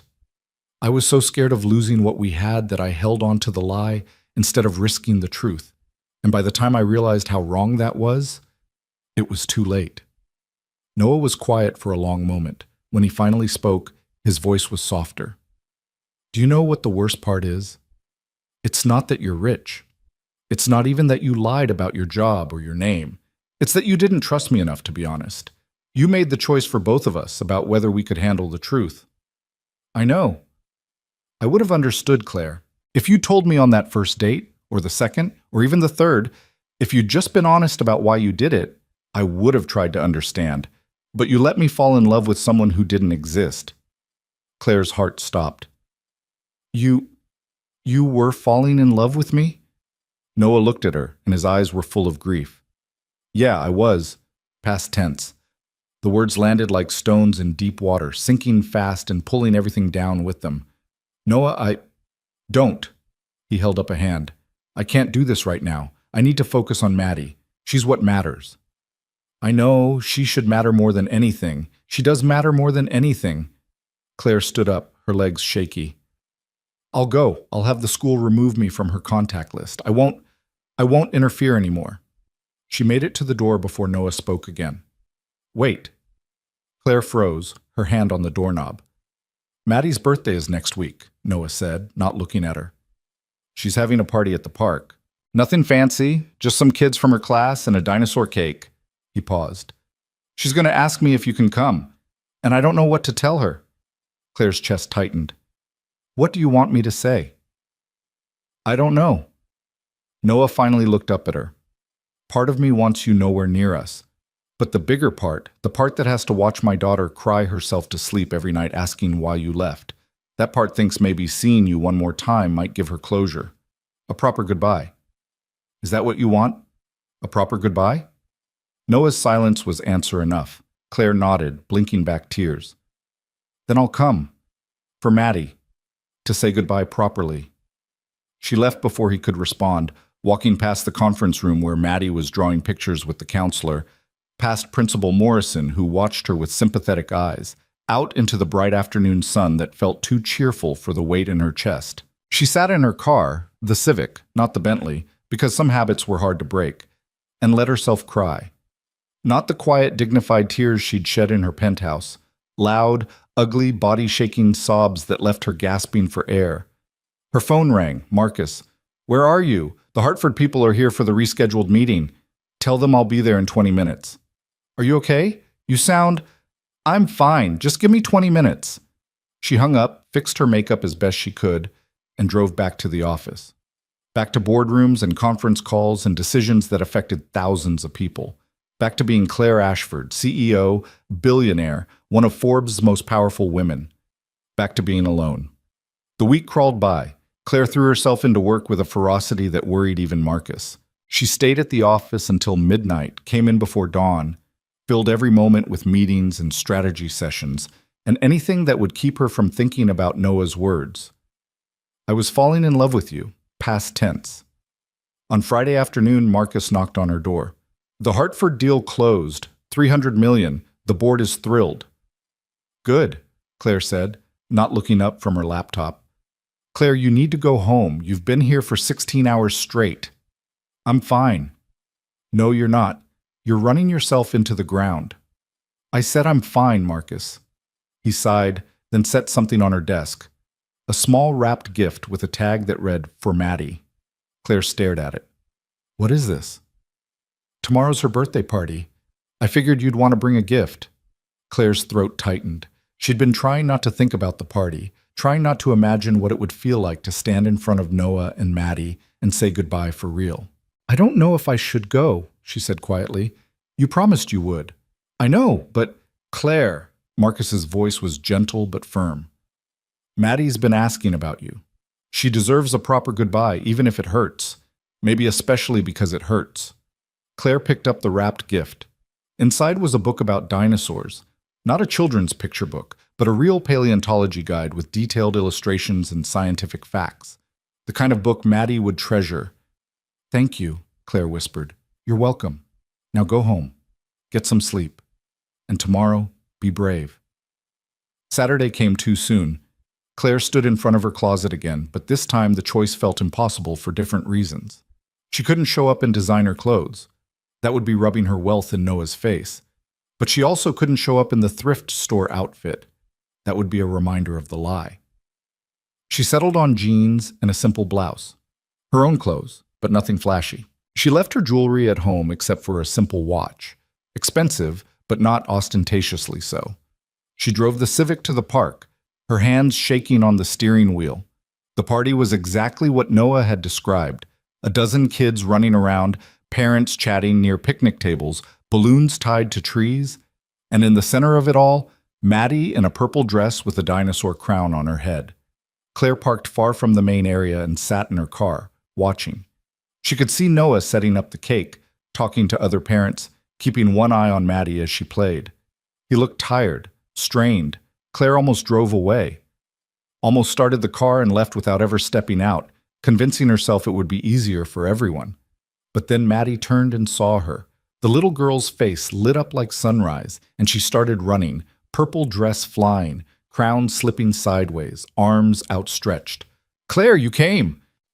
Claire got out of the car just in time to catch Maddie as she launched herself forward. The little girl wrapped her arms around Claire's waist and held on tight. "I thought you weren't coming," Maddie said, her voice muffled against Claire's stomach. "Dad said you might not come." "I promised I would," Claire said, her voice thick. "And I keep my promises." Maddie pulled back and looked up at her, searching her face. "Are you going to leave again?" Claire's heart shattered. She knelt down so she was eye level with Maddie. "Can we talk about that in a little bit? Right now it's your birthday. You should be having fun with your friends." "But you're my friend too." "I am," Claire said, her eyes stinging. "I'll always be your friend." Maddie seemed satisfied with that answer. She grabbed Claire's hand and pulled her toward the party. "Come on, you have to meet everyone, and we're going to play dinosaur freeze tag, and Dad made a T-Rex cake with 3 layers. Claire let herself be dragged into the chaos of the birthday party. She met Maddie's friends, a blur of small faces and high-pitched voices. She helped set up the games. She watched Maddie blow out her candles and make a wish with her eyes squeezed shut tight. Through it all, Noah kept his distance. He was polite when they crossed paths, thanked her quietly when she helped clean up dropped cake plates. But he didn't really look at her, didn't let his guard down. And Claire understood. She'd broken something between them that couldn't be easily repaired. As the party wound down and parents started collecting their kids, Maddie came back to Claire, tugging her toward a quieter corner of the park. "I need to give you something," Maddie said seriously. "Sweetie, it's your birthday. I'm supposed to give you things." Claire handed her the wrapped book. Maddie's eyes went wide when she opened it. "This is a real science book. I thought you might like it. There's a whole chapter on stegosauruses. This is the best present ever." Maddie hugged the book, then set it carefully on a nearby bench. "But I still need to give you something." She reached into her pocket and pulled out a folded piece of paper. "I drew this for you. At school. When I was sad." Claire unfolded the paper with trembling hands. It was a child's drawing, 3 stick figures holding hands. One tall with long hair, one smaller with a hat, one tiny with curly scribbles for hair. Above them, Maddie had written in careful letters, "My family." Claire couldn't breathe. "That's you and me and Dad," Maddie explained, pointing to each figure. "I drew it because I wanted you to know you're part of my family, even if Dad says you can't come over anymore." A sob caught in Claire's throat. She pulled Maddie into a tight hug, pressing her face against the little girl's hair. "Thank you, sweetheart. This is the most special thing anyone's ever given me." "Do you really have to go away?" Maddie's voice was small, scared. Claire pulled back, forcing herself to look at Maddie, even though it felt like her chest was being crushed. "I have to let your dad decide what's best for you, and right now, he thinks that means I need to give you both some space." But I don't want space. I want you. I know, baby. I want you too. But sometimes grown-ups make mistakes, and we have to deal with the consequences. I made a very big mistake, and now I have to respect your dad's decision. What mistake did you make? How did you explain betrayal to a 7-year-old? I wasn't honest with your dad about some important things, Claire said carefully, and that hurt him. And when you hurt someone you love, sometimes they need time to figure out if they can trust you again. But I trust you, Maddie insisted. I'm so glad you do. That means everything to me. Then stay. Please stay. Claire's vision blurred. I wish I could, sweetheart. I wish I could stay forever. Maddie started crying then. Not the loud, dramatic tears of a tantrum, but the quiet, devastating tears of a child's heartbreak. Claire held her close, rocking her gently, memorizing the weight of her in her arms, the smell of her strawberry shampoo, the way her small hands clutched at Claire's shirt. I love you, Claire whispered. I love you so much, Maddie. That's never going to change, no matter what happens. Do you understand? No matter where I am or how much time passes, I will always love you. I love you too, Maddie sobbed. They stayed like that until Maddie's tears slowed, until her breathing evened out, until Noah's voice cut through the moment. Maddie, it's time to go home. Maddie pulled back, wiping her eyes. She looked at her dad, then back at Claire. Can Claire come with us? Not today, baby girl. What about tomorrow? Noah's jaw tightened. We'll see. It was the gentlest no Claire had ever heard. Maddie looked devastated, but she nodded.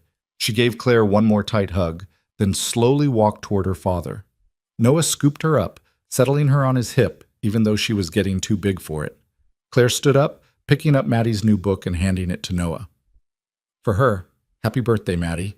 Maddie clutched the book like a lifeline. Thank you, Claire. Noah looked at Claire for a long moment. Something flickered in his eyes, pain, regret, something that might have been longing, but then he looked away. Goodbye, Claire, he said quietly. Not, see you later.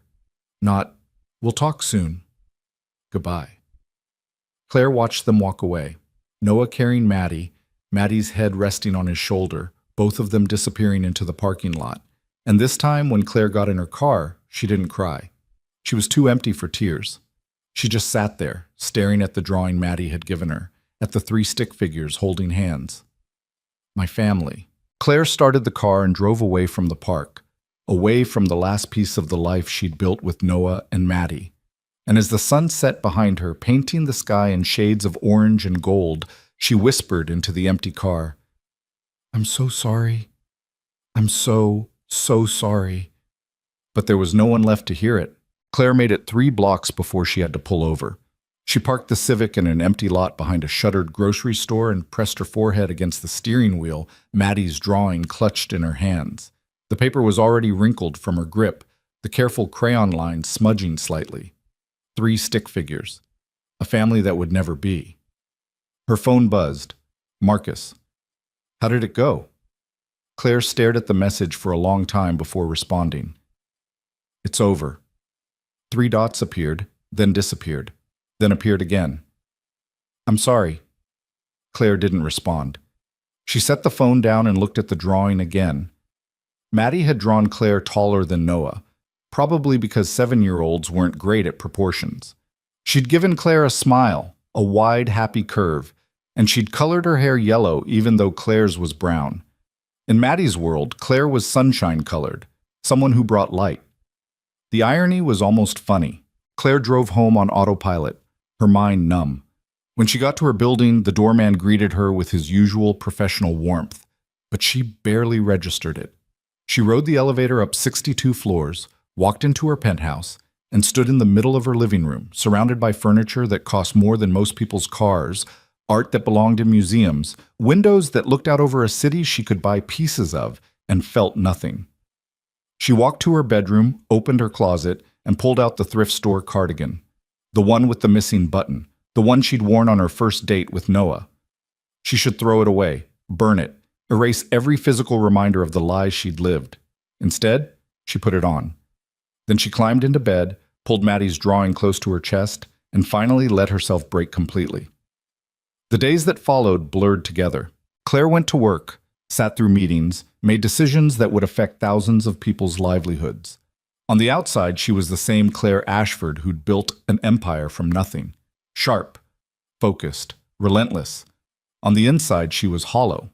Marcus noticed, of course. He always noticed. "You need to take some time off," he said one afternoon, sitting across from her in her office. "When's the last time you took a vacation?" "I don't need a vacation. I need to work."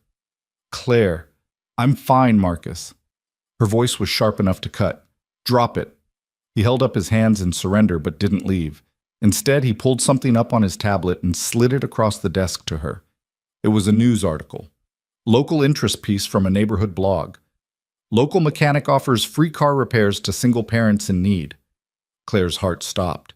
The photo showed Noah in his garage smiling at the camera, grease on his hands and a wrench in his belt loop. The article described how he'd started a program 3 months ago. One Saturday a month, he offered free basic maintenance and repairs to single parents who were struggling financially. Oil changes, brake repairs, tire rotations, whatever they needed, no questions asked. "He's been doing this since before you met him," Marcus said quietly. "I found it while doing some research. Thought you should see it." Claire stared at the photo, at Noah's genuine smile, at the pride in his eyes. This was who he was. Not someone who measured worth by bank accounts or social status. Someone who saw need and tried to fill it. Someone who gave without expecting anything in return. Someone she'd lied to for weeks. "Why are you showing me this?" Claire's voice was barely a whisper. "Because you need to remember that the man you fell in love with is real. And maybe, just maybe, he's still out there wondering if the woman he fell in love with was real too." Claire closed the tablet and pushed it back across the desk. "It doesn't matter. He made his choice." Did he? Or did he make the only choice he felt he could make to protect his daughter? "What's the difference?" Marcus leaned forward. "The difference is that one is final and the other is a door left open just a crack. You're the one deciding it's locked." Claire didn't respond. She couldn't. Because Marcus was right, and she hated him for it. That night, Claire did something she hadn't done in years. She left work at a reasonable hour, drove to a quiet bookstore on the edge of town, and spent 2 hours wandering the aisles with no purpose except to exist somewhere that didn't require her to be Claire Ashford, CEO. She found herself in the children's section, running her fingers along the spines of books about dinosaurs and space and adventure. She thought about Maddie sprawled on the floor of a different bookstore, reading every book she could reach, explaining why the Brachiosaurus was underrated. A woman with a toddler on her hip smiled at her. "Looking for something for your daughter?" The words hit like a punch. "No, I don't have a daughter." "Oh, niece then? Granddaughter?" "No, just browsing." The woman nodded and moved on, and Claire stood there in the children's section of a bookstore, surrounded by colorful covers and happy endings, feeling more alone than she'd ever felt in her life. She bought 3 dinosaur books anyway. She didn't know why. She had no one to give them to. But she carried them to the register, paid cash so the purchase wouldn't show up on any credit card statement Marcus might see, and took them home. They sat on her coffee table for 3 days, a bright spot of color in her monochrome life, before she finally gathered the courage to do what she'd been too afraid to attempt. She packed them carefully in a box with Maddie's name on it, added a card that said simply, "For your collection, love, Claire." Drove to Noah's apartment building, left the box with the building manager, and walked away before she could change her mind. She didn't know if Maddie would ever get it, didn't know if Noah would throw it away unopened, but at least she'd tried. It was something. A week passed, then another. Claire fell into a rhythm: work, home, sleep, repeat. She stopped wearing the thrift store clothes, stopped pretending to be anyone other than who she was. If she was going to be alone, she might as well be honestly alone. On a Thursday evening, 3 weeks after Maddie's birthday party, Claire's assistant buzzed her office.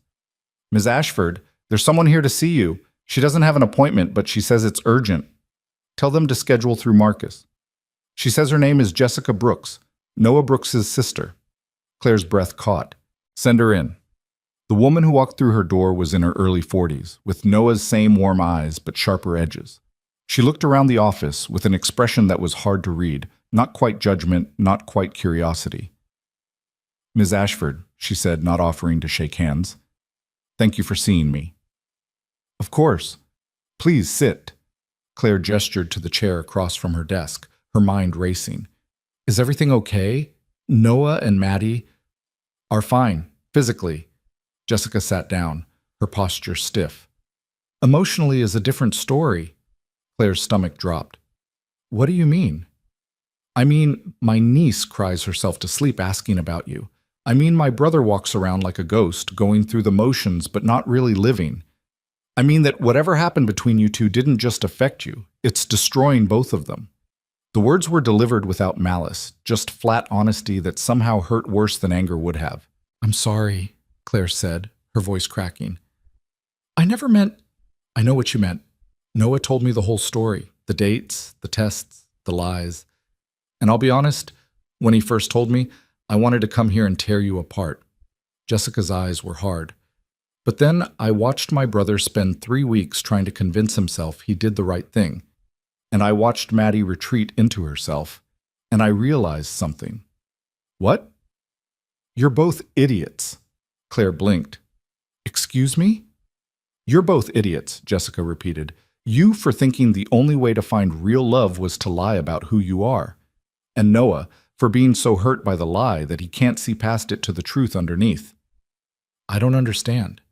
Jessica leaned forward. My brother is the most genuine person I know.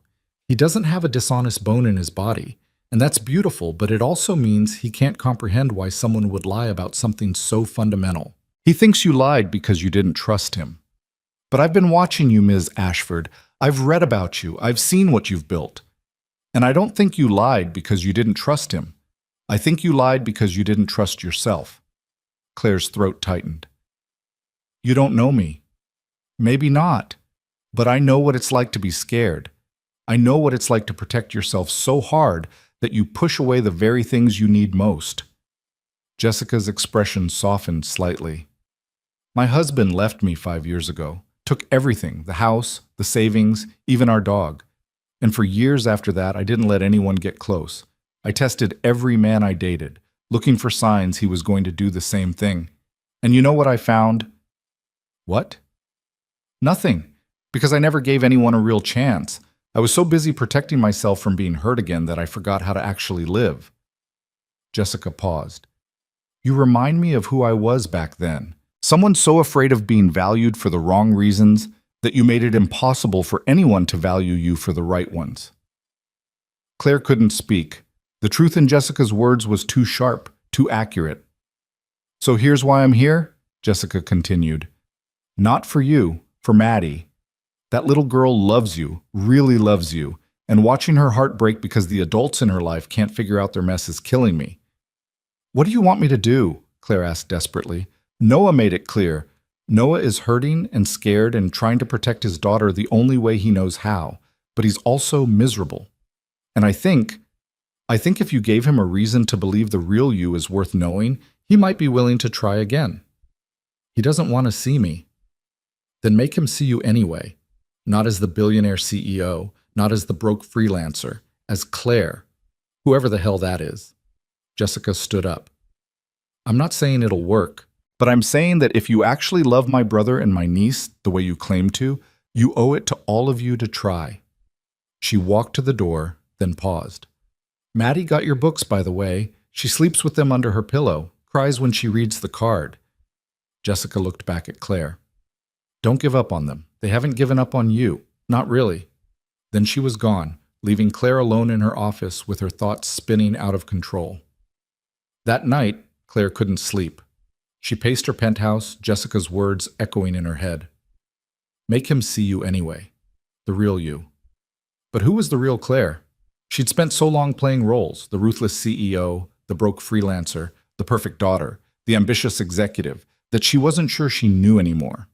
At 2 a.m, she pulled out her laptop and started writing. Not a business proposal or a strategy memo. Just words, thoughts, truths she'd never said out loud. She wrote about growing up poor, watching her mother work 3 jobs to keep them afloat. About building her company from nothing, driven by a desperate need to prove she was more than her circumstances. About the first man who'd loved her for her money and then left when she wouldn't give him more. About the second and the third, and the slow, creeping realization that her wealth was both her greatest achievement and her deepest curse. She wrote about the loneliness of success, about standing in rooms full of people who wanted things from her but never really saw her, about the night she'd decided to start testing men, convinced it was the only way to find someone real. She wrote about Noah, about the way he'd smiled at her on that first date, like she mattered just because she existed, about Maddie's wild curls and dinosaur facts and the way she'd curled into Claire's side like she belonged there, about the feeling of being part of something bigger than herself, more important than quarterly earnings or board meetings or any of the things she'd spent her life chasing. And she wrote about the fear. The bone-deep, paralyzing fear that if Noah knew the truth, he'd look at her differently, that the connection they'd built would shatter, that she'd lose the only real thing she'd ever had. By the time the sun rose, Claire had written 20 pages. She read through them once, her eyes burning with exhaustion and unshed tears. Then she did something crazy. She printed them out, put them in an envelope, and addressed it to Noah. She didn't overthink it, didn't second guess. She just drove to his apartment building before work, left the envelope with the same building manager who'd taken Maddie's books, and walked away before she could lose her nerve. What Noah did with it was up to him. 2 days passed, then 3. Claire heard nothing. She threw herself into work, trying not to check her phone every 5 minutes, trying not to imagine Noah reading her words and deciding she wasn't worth forgiving. On the 4th day, her phone rang at 8 p.m. Unknown number. Hello? Claire? A small voice, familiar. It's Maddie. Claire's heart stopped. Maddie? Sweetheart, is everything okay? Are you... I'm okay. I'm using Dad's phone. He doesn't know I'm calling. The words came out in a rush, whispered and urgent. I need to tell you something. What is it, baby? Dad read your letter, the one you left. He read it 3 times, and then he sat in the kitchen and cried. Claire's breath caught. He did? Yeah. And then I asked him why he was crying, and he said it was because he misses you, but he doesn't know if he can trust you anymore. Maddie's voice cracked. But Claire, I trust you. I trust you so much, and I think Dad does too. He's just scared. Oh, Maddie, I know I'm not supposed to call you. Dad said we needed space. But I miss you and I don't want space. I want you to come back. Maddie was crying now, quiet sobs that broke Claire's heart. Can you come back, please? Claire pressed her hand to her mouth, trying to keep her own sobs silent. Sweetheart, I want to, more than anything, but that's not my decision to make. Your dad has to... Then make him see. Maddie's voice rose. Make him see that you're sorry and you love us and you're not going to leave again. Maddie, I can't just... Yes, you can. You're smart and you're brave and you fixed my bike when the chain broke even though you didn't know how at first and... Maddie stopped abruptly. Dad's coming. I have to go. Maddie, wait. I love you, Claire. Don't give up on us. The line went dead. Claire stood in her penthouse, phone pressed to her ear, listening to the silence where Maddie's voice had been. Her chest felt like it was being crushed. Don't give up on us. Jessica's words came back to her. Make him see you anyway. And suddenly, Claire knew what she had to do. She grabbed her keys, didn't bother changing out of her work clothes, and drove. Not to Noah's apartment. She couldn't show up there unannounced, not after everything, but she knew where he'd be on a Saturday morning, the farmer's market. Claire parked the Civic 3 blocks away and walked, her heart hammering with each step. The market was as crowded as she remembered. Families, couples, vendors calling out prices. She scanned the crowd, looking for a tall man in a worn jacket, looking for a little girl with wild curls and purple shoes. She found them at a produce stand. Maddie was examining apples with intense concentration while Noah talked to the vendor. He looked tired, drawn, like he hadn't been sleeping well. Claire's courage almost failed her. She almost turned around and walked away. But then Maddie looked up and saw her. The little girl's face transformed, shock, joy, desperate hope, all cascading across her features. She tugged on Noah's sleeve. Dad, look. Noah turned, following Maddie's gaze. When his eyes landed on Claire, his expression went carefully blank. Claire forced herself to walk forward, even though every instinct screamed at her to run. She stopped a few feet away, close enough to see the dark circles under Noah's eyes, the tension in his shoulders. "Hi," she said, her voice barely audible over the market noise. "Claire!" Maddie started to rush forward, but Noah put a hand on her shoulder, holding her back. "What are you doing here?" His voice was flat, carefully controlled. "I needed to see you, both of you." Claire's hands were shaking. She shoved them in her pockets. "I know you said you needed space, and I've tried to respect that, but you're here anyway." Noah's jaw tightened. "Maddie, go pick out some strawberries. I'll be right there." "But Dad..." "Maddie, now." Maddie looked between them, her expression pleading, but she obeyed. She walked toward the berry stand a few vendors down, close enough to keep them in sight, but far enough to give them privacy. Noah turned back to Claire. "You can't keep doing this. You can't keep showing up and—" "I read your letter," he said, cutting her off. "The one you left, all 20 pages of it." Claire's breath caught. And it doesn't change anything." But his voice cracked on the words, betraying him. "I think it does," Claire said quietly. "I think it changes everything. Because for the first time, I was completely honest with you. No games, no tests, no lies. Just the truth about who I am and why I did what I did. The truth would have meant more before I fell in love with you." The admission hit like a physical blow. "Would have, so you don't—" "I don't know what I feel anymore," Noah said, his voice raw. "That's the problem, Claire. You made me question everything. Every moment we shared, every conversation, every time you smiled at me or held Maddie's hand, I don't know what was real and what was performance."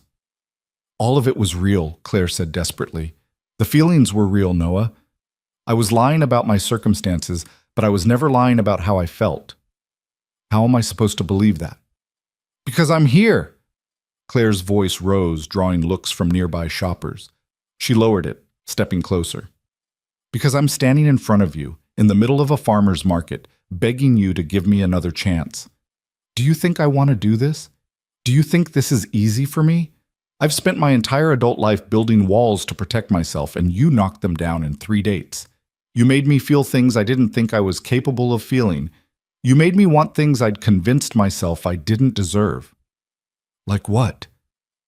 "Like a family," Claire whispered. "Like a home. Like someone who looks at me and sees me, not what I can do for them or what I'm worth on paper.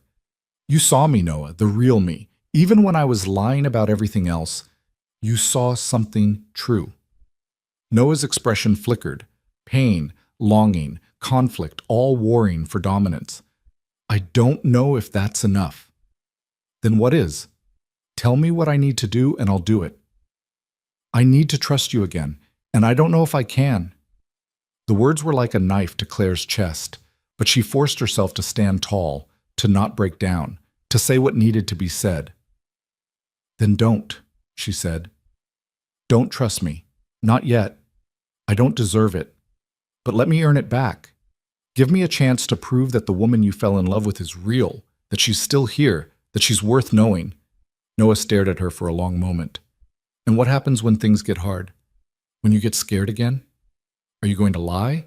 Run? Disappear?" "No." Claire's voice was steady now, certain. "I'm going to stay. I'm going to tell you the truth, even when it's uncomfortable. I'm going to be present, even when I want to hide. Because that's what you do when you love someone. You show up. And I love you, Noah. I love you, and I love Maddie, and I will spend every day for the rest of my life showing up if you give me the chance." Noah's eyes were bright with unshed tears. He opened his mouth to respond, but before he could, a commotion erupted from the other side of the market. "Maddie Brooks!" A woman's voice, shrill with panic. "Has anyone seen Maddie Brooks?" Claire's blood ran cold. She and Noah turned in unison, scanning the crowd. Maddie wasn't at the berry stand anymore, wasn't anywhere in sight. "Maddie!" Noah called, his voice tight with fear. "Maddie!" No response. Other vendors were picking up the call now, concerned faces turning, people starting to look around. The woman who'd first called out, the berry vendor, rushed over to them. "I turned my back for 1 second and she was gone," the woman said, her face pale. "She was right there and then—" Noah was already moving, pushing through the crowd, calling Maddie's name. Claire followed, her heart pounding, her mind racing through terrible possibilities. They searched the market, asked every vendor, every parent, every person they passed. No one had seen a little girl in purple shoes. 7 minutes felt like 7 hours. And then Claire remembered something Maddie had said. During the birthday party, when Claire had first arrived. "I thought you weren't coming. Dad said you might not come." She grabbed Noah's arm. "The park. There's a park on the other side of the parking lot, with a shed. Is there—" She didn't finish the sentence. Noah was already running. They found Maddie behind a maintenance shed at the edge of the park, curled up in a ball, her purple shoes tucked under her, her face buried in her arms. She was sobbing. "Maddie!" Noah dropped to his knees in front of her, his hands shaking as he reached for her. "Baby, what happened? Why did you run off? You scared me so much." "I'm sorry," Maddie choked out between sobs. I'm sorry. It's okay, you're okay now, I've got you, No." Maddie pulled back, her face red and tear-streaked. "It's not okay. Nothing's okay. You and Claire were talking, and you looked so sad, and I thought if I disappeared, maybe you'd both have to look for me together, and then maybe you'd remember you love each other, and you'd stop being sad." The words hung in the air, devastating in their childish logic. Noah's face crumpled. "Oh, Maddie. Baby girl, that's not— You can't—" He pulled her into a fierce hug, pressing his face into her hair. "Don't ever do that again. Do you hear me? Don't ever scare me like that." "But you're sad," Maddie sobbed into his shoulder. "You've been sad for so long, and it's my fault, because I liked Claire, and now she's gone, and you won't talk about it, and I just wanted to fix it." "It's not your fault," Noah said, his voice breaking. "None of this is your fault, Maddie. I'm sorry. I'm so sorry I made you think it was." Claire stood a few feet away, her hand pressed to her mouth, tears streaming down her face. She watched Noah hold his daughter, watched Maddie cling to him like he was the only solid thing in a tilting world, and felt her heart break all over again. This was what her lies had caused, not just pain for her and Noah, but fear and confusion and desperate attempts to fix things from a 7-year-old who should never have had to carry that weight. "I'm sorry," Claire whispered, though she wasn't sure anyone heard her. "I'm so sorry." Maddie's head turned, her tear-filled eyes finding Claire. "Claire?" "I'm here, sweetheart." "Don't leave. Please don't leave again." Claire looked at Noah, asking permission. He hesitated, then nodded once, a small, reluctant movement. Claire knelt down beside them, and Maddie immediately reached for her, pulling her into the embrace. The three of them stayed like that. Noah holding Maddie, Maddie holding both of them, Claire's arms wrapped around them both, while the world kept spinning around them. "I'm not leaving," Claire said, the words a vow. "Not anymore. Not ever. I promise." Noah's eyes met hers over Maddie's head. They were full of pain and fear and something else. Something that might have been hope, fragile and tentative, but there. "We need to talk," he said quietly. "Really talk. All three of us." Claire nodded, her throat too tight for words. They walked back to the parking lot together, Noah carrying Maddie even though she was really too big for it, Claire walking beside them with her hand resting gently on Maddie's back. People stared, probably wondering what had happened, why the little girl was crying, but none of them cared. When they reached Noah's truck, he set Maddie in the back seat and buckled her in carefully. Then he straightened and looked at Claire. "Follow us home," he said. "We'll talk there." "Okay," Claire managed. She drove behind Noah's truck, her hands gripping the steering wheel so tight her knuckles went white. She didn't know what would happen when they got to his apartment. Didn't know if this was a second chance or a final goodbye. But for the first time in weeks, she felt something other than hopelessness. She felt possibility. Noah's apartment looked exactly the same as Claire remembered. Small, cluttered with love rather than neglect, dinosaur magnets on the fridge, Maddie's drawings covering every available surface. But walking through the door felt different this time. Before, Claire had belonged here, had been part of the warmth and chaos. Now she felt like an intruder, someone who'd lost the right to call this place anything close to home. Maddie had fallen asleep in the truck, exhausted from crying and fear. Noah carried her to her bedroom while Claire stood awkwardly in the living room, her hands clasped in front of her like a defendant waiting for a verdict. Noah emerged a few minutes later, closing Maddie's door softly behind him. He looked at Claire, then at the couch, then back at Claire. "Sit," he said quietly. "Please." Claire sat on the edge of the couch, the same spot where Maddie had curled against her when she'd been sick, where they'd watched dinosaur documentaries together. The memory felt both recent and impossibly far away. Noah sat in the armchair across from her, maintaining distance. He leaned forward, elbows on his knees, hands clasped together. For a long moment, he just looked at her, really looked, like he was trying to reconcile the woman in expensive work clothes with the woman in thrift store cardigans who'd eaten donuts on park benches with his daughter. "I don't know where to start," he said finally. "Neither do I," Claire admitted, "but I think we need to start with the truth. All of it. No more hiding." Noah nodded slowly. "Okay. Truth. You first." Claire took a shaky breath. This was it. The moment where she either rebuilt the bridge or watched it burn completely. "My name is Claire Ashford. I'm 34 years old. I'm the CEO and founder of Ashford Technologies. We do cybersecurity software for financial institutions. The company is worth about $2.3 billion, which makes me worth—" She paused, the number suddenly feeling obscene. "It makes me very wealthy." Noah's expression didn't change. He just waited. "I grew up poor," Claire continued, her voice steadier now. "Really poor. My mom worked 3 jobs to keep us fed. I wore secondhand clothes and ate free lunch at school and watched her slowly break down from exhaustion. When I was 16, she died from a heart attack. The doctors said it was stress. I knew it was poverty." Something flickered in Noah's eyes, compassion, recognition of shared pain. "I built my company from nothing, worked 80-hour weeks, slept in my office, lived on ramen and ambition. And I succeeded beyond my wildest dreams. But success came with a price." Claire's hands twisted in her lap. "Every man I dated after I made my first million was interested in one of 2 things.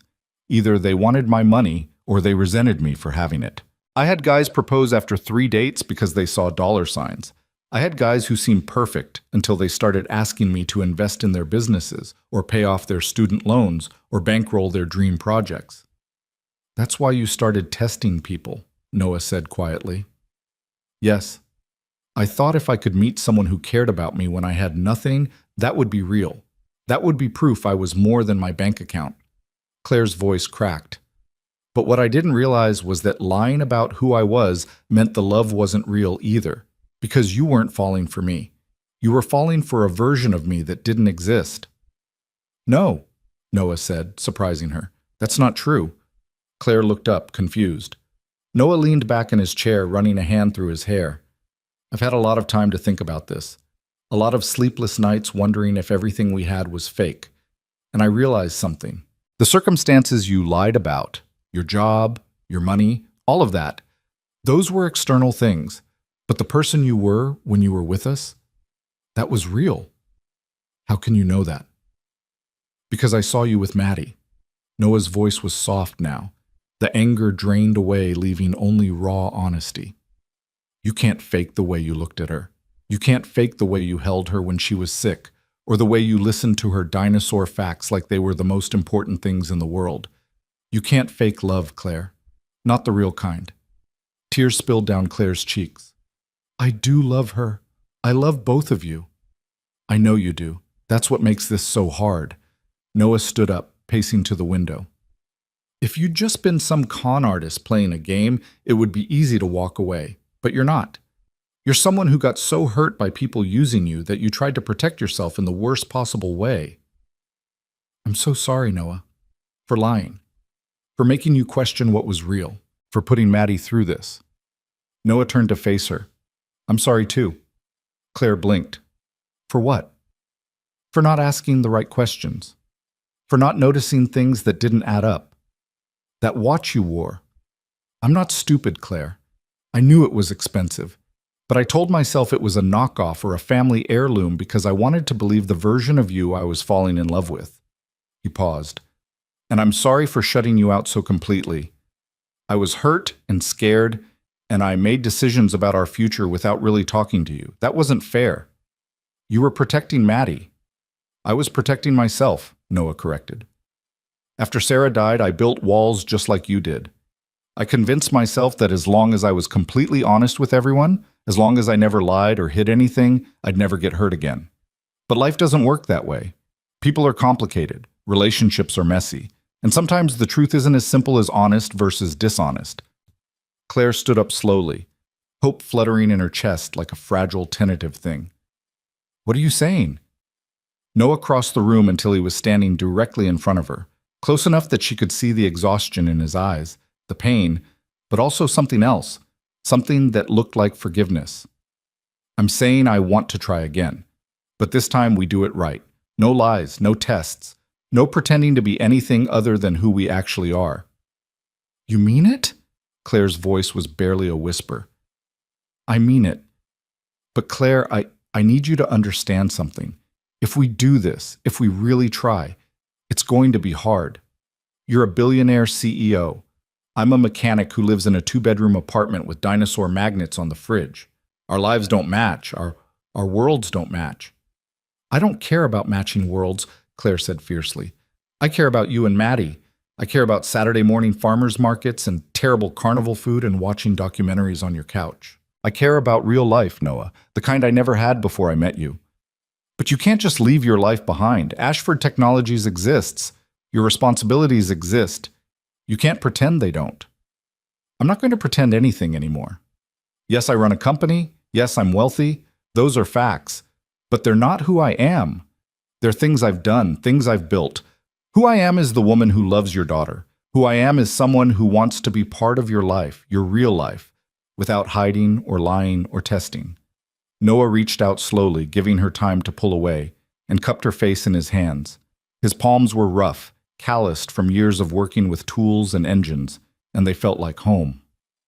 I was falling in love with you, he said, echoing his words from weeks ago.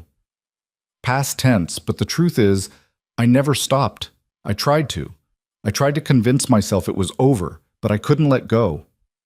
Present tense? Claire asked, her heart in her throat. Present tense, Noah confirmed. I love you, Claire Ashford. I love you even though you're terrifying and complicated and you lied to me. I love you because when you're with us, you're real in a way I don't think you are anywhere else. And I love you because my daughter loves you, and Maddie's never been wrong about people.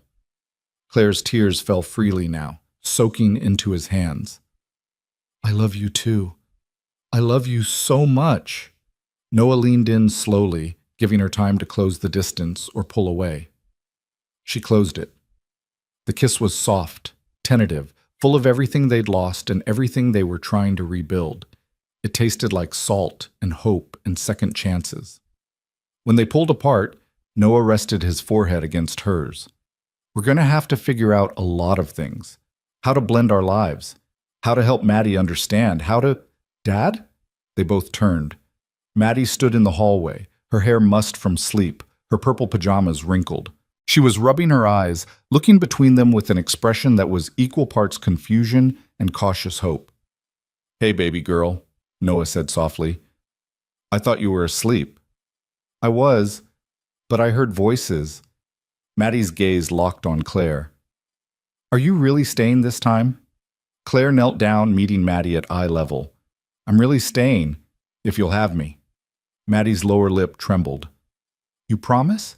You promise you won't disappear again? I promise. And Maddie, I need to tell you something important, something true. Claire took a deep breath. My full name is Claire Ashford, and I run a big company. I have a lot of money, more than I know what to do with, honestly. I lied about that before because I was scared. But I'm not scared anymore. And I want you to know exactly who I am, because you deserve the truth. Maddie processed this with the serious concentration of a child trying to understand adult complications. So you're not a freelance designer? No, sweetheart. I'm sorry. I lied about that. But you still like dinosaurs, right? The question was so earnest, so perfectly Maddie, that Claire almost laughed through her tears. I still like dinosaurs. I especially like hearing you talk about them. And you still want to be my friend? I want to be more than your friend. I want to be part of your family, if that's okay with you and your dad. Maddie looked at Noah, who nodded. Then she looked back at Claire, and slowly, carefully, she stepped forward and wrapped her arms around Claire's neck. "I still love you," Maddie whispered. "Even if you lied. Because Dad says people make mistakes sometimes, but love means forgiving them." Claire held Maddie tight, breathing in the scent of her strawberry shampoo, feeling the small body pressed against hers. "I love you too, sweetheart. So much." They stayed like that for a long moment, the three of them in Noah's small living room, piecing together something broken into something that might actually be stronger than before. When Maddie pulled back, she had a very serious expression on her face.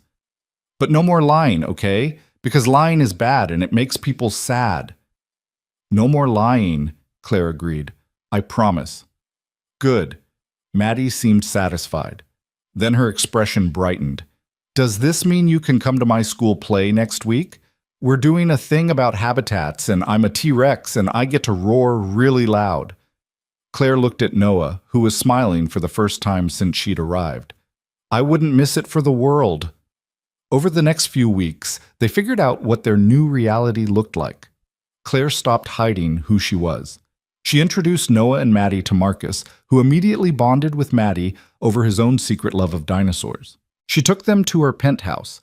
Maddie's eyes went wide at the view, and Noah looked uncomfortable for about 10 minutes before Maddie spilled juice on the expensive rug, and Claire laughed instead of panicking, and somehow that broke the tension. Noah met Claire's professional world gradually, attending a company dinner where Claire made it abundantly clear to everyone present that Noah was not someone to be dismissed or pitied or treated as anything less than her equal. When one investor made a snide comment about different social circles, Claire looked him dead in the eye and said, "Noah fixes things that are broken and makes them work again. He's better at that than most people in this room are at anything." The investor never made another comment. They had hard conversations about money, how to handle it, how to talk about it, how to make sure it didn't become a weapon or a wedge between them. About Maddie, how to co-parent, how to set boundaries, how to help her understand that Claire's wealth didn't change the fundamentals of their relationship. About the future, what it looked like, how they'd navigate it, what compromises they'd each need to make. Claire cut back her hours at work, delegating more to her executive team. She still ran the company, still made the big decisions, but she stopped living at the office. Started coming home, to Noah's apartment more often than her penthouse, because home wasn't about square footage or expensive furniture. It was about the people waiting for her. Noah opened up about his own fears, that Claire would eventually get bored of his simple life, that Maddie would start wanting things he couldn't provide, that he'd always feel like he was playing catch-up in a world he didn't fully understand.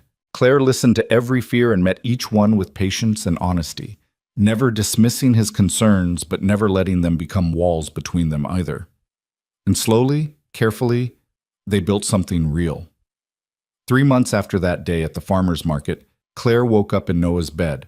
They'd been taking things slowly, deliberately, making sure Maddie was comfortable with each step, to find Maddie standing at the bedroom door. "Claire?" Maddie's voice was whisper soft. "Are you awake?" "I am now," Claire said, smiling. "What's up, sweetheart?" "Can I ask you something?" "Of course." Maddie climbed onto the bed, careful not to wake Noah, who was still asleep beside Claire. She settled cross-legged at the foot of the bed, her purple pajamas bright against the navy sheets. "Are you going to marry my dad?" Claire's breath caught. "Did your dad put you up to asking me that?" "No, I just wondered, because you're here a lot now. And Dad smiles more, and I like it when you're here." Maddie paused. "And also because I told Lily at school that you were my family, and she said you couldn't be unless you were married to my dad, or you adopted me or something." Claire sat up slowly, pulling the blanket with her. Behind her, Noah stirred but didn't wake.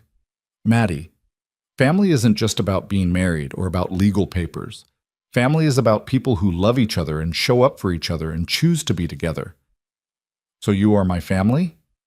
"I am absolutely your family, marriage or no marriage, legal papers or no legal papers. You're stuck with me." Maddie grinned. "Good. But also, I think you should marry Dad, because then it would be official and Lily would have to believe me." "Is that the only reason?" Claire asked, trying not to laugh. "No. Also because I want you to live here all the time, not just sometimes. And because Dad told Aunt Jessica he wants to marry you, but he's scared you'll say no because he doesn't have a fancy ring or a big plan. Claire's heart stopped. He said that? I heard him on the phone last week. Maddie looked pleased with herself. I wasn't snooping. I was just getting water, and he was talking loud. Maddie, Noah's groggy voice came from behind Claire. What have we talked about eavesdropping? I wasn't eavesdropping. You were talking loud. Noah sat up, rubbing his eyes, then saw Claire's expression. What did I miss? Your daughter just told me you want to marry me, but you're scared I'll say no. Noah's face went bright red. Maddie! What? I was helping. Maddie looked genuinely confused. Claire turned to face Noah fully. Is it true? Noah ran a hand through his messy hair, looking everywhere except at Claire. This is not how I wanted to have this conversation. Is it true? Claire repeated gently. Noah finally met her eyes. Yeah, it's true. I want to marry you, Claire. I want you here every morning and every night. I want Maddie to have the family she deserves. I want... He stopped, swallowed hard. I want forever with you. But I'm not exactly in a position to offer you the kind of life you're used to. I can't buy you a diamond the size of your fist or take you on fancy honeymoons or... Stop, Claire said, placing her hand over his mouth. Just stop. She looked at Maddie. Sweetheart, can you give us a few minutes? Maddie's eyes went wide. Are you going to kiss? Because Dad said I have to leave the room when there's kissing now that you're dating officially. Maybe. We'll call you when we're done talking, okay? Okay? Maddie bounced off the bed and skipped out of the room, closing the door behind her with exaggerated care. Claire turned back to Noah. Noah Brooks, I don't want a diamond the size of my fist. I don't want fancy honeymoons. I don't want any of the things money can buy. What I want is Saturday mornings at farmers markets. I want to watch Maddie's school plays and help with her homework and hear every single dinosaur fact she wants to share. I want to fall asleep next to you and wake up to your daughter asking impossible questions before the sun is up. I want real life, your life, our life. Noah's eyes were bright. Claire, I'm not done. You said you're not in a position to offer me the kind of life I'm used to. But Noah, the life I'm used to was lonely and empty and full of people who wanted things from me. You offer me something infinitely more valuable. You offer me love without conditions. You offer me a daughter who looks at me like I hung the moon. You offer me a home that actually feels like home. Claire took his hands in hers. So yes, I will marry you. Yes, I want forever. And I don't need you to ask with a ring or a plan. I just need you to ask. Noah stared at her for a long moment. Then he laughed, a sound full of relief and joy and disbelief. That was supposed to be my line. Too slow, Claire said, grinning through her tears. Noah cupped her face in his hands. Claire Ashford, will you marry me? Will you be my wife and Maddie's? He paused, searching for the right word. Mom, Claire said firmly, I want to be her mom, if she wants that. If you both want that. She wants that, Noah said, his voice rough. And I want that. I want all of it. Then yes, 1,000 times yes. He kissed her then, deep and sure and full of promises. And when they pulled apart, both breathless and smiling, they heard a squeal from outside the door. She said yes, Dad, she said yes. Noah groaned. She was listening the whole time. Of course she was, Claire said, laughing. She's your daughter. They opened the door to find Maddie dancing in the hallway, her excitement barely contained. She launched herself at both of them, and they caught her, the three of them tumbling back onto the bed in a tangle of limbs and laughter. So you're going to be my real mom? Maddie asked, her face pressed against Claire's shoulder. If that's what you want, Claire said, I would be honored. Can I call you Mom? Claire's throat tightened with emotion. I would love that. Maddie pulled back, her expression suddenly serious. And you promise, you really, really promise, you're not going to leave? Not ever? Not ever, Claire vowed. You're stuck with me, kiddo, forever and ever. Even when I'm annoying? Especially when you're annoying. Maddie grinned, satisfied. Then she looked at Noah. Dad, can we get pancakes to celebrate? The special ones with the chocolate chips? Yeah, baby girl, we can definitely get pancakes. The wedding was small, just family and close friends. No press, no cameras, no spectacle. They held it in the same park where Maddie had hidden behind the shed, where everything had almost fallen apart, but had somehow, miraculously, held together. Jessica officiated, beaming as she declared them married. Maddie was the flower girl, wearing a purple dress with dinosaurs embroidered on the hem that Claire had custom made for her. Marcus stood as Claire's best man, having long since transcended his role as assistant to become genuine family. Noah wore a simple suit he'd bought off the rack. Claire wore a dress that cost more than most people's cars, but looked so beautiful that Noah cried when he saw her. And when they exchanged vows, honest, raw, full of promises to show up and stay in love through the hard things, there wasn't a dry eye in the small crowd. Maddie insisted on adding her own vow during the ceremony. She stood between Claire and Noah, holding both their hands, and said in her clear 7-year-old voice, "I promise to remind you guys when you're being silly and fighting about dumb stuff. And I promise to teach Claire everything about dinosaurs. And I promise to love you both forever, even when I'm a teenager and Dad says I'll be grumpy." Everyone laughed. Everyone cried. And when Noah kissed Claire, Maddie cheered louder than anyone. They didn't go on a fancy honeymoon. Instead, they took a week off and went to a cabin in the mountains. No cell service, no work, just the three of them hiking and roasting marshmallows and looking at stars. Maddie found 17 different types of rocks she insisted were definitely fossils, and Claire pretended every single one was an incredible discovery. On their last night at the cabin, after Maddie had fallen asleep in her bedroom, Claire and Noah sat on the porch, wrapped in blankets, watching the stars. "I need to tell you something," Claire said quietly. Noah tensed slightly. "Okay." "I'm making some changes at work. I'm stepping down as CEO." Noah turned to look at her, surprised. "What? Why?" "Because I've spent 15 years building a company, and I'm proud of what I've accomplished, but I'm tired of it consuming my life. I'm tired of missing dinners and bedtimes and school plays because I'm in a meeting that could have been an email." Claire leaned into Noah's side. "I'm staying on as chairman of the board. I'll still be involved in major decisions, but I'm hiring a new CEO to handle the day-to-day operations. Someone younger and hungrier and more excited about quarterly earnings than I am." "Are you sure? Claire, you built that company from nothing." "I know. And it will keep existing without me running every detail. That's the whole point. I built something that can survive without me. Now I want to build something else."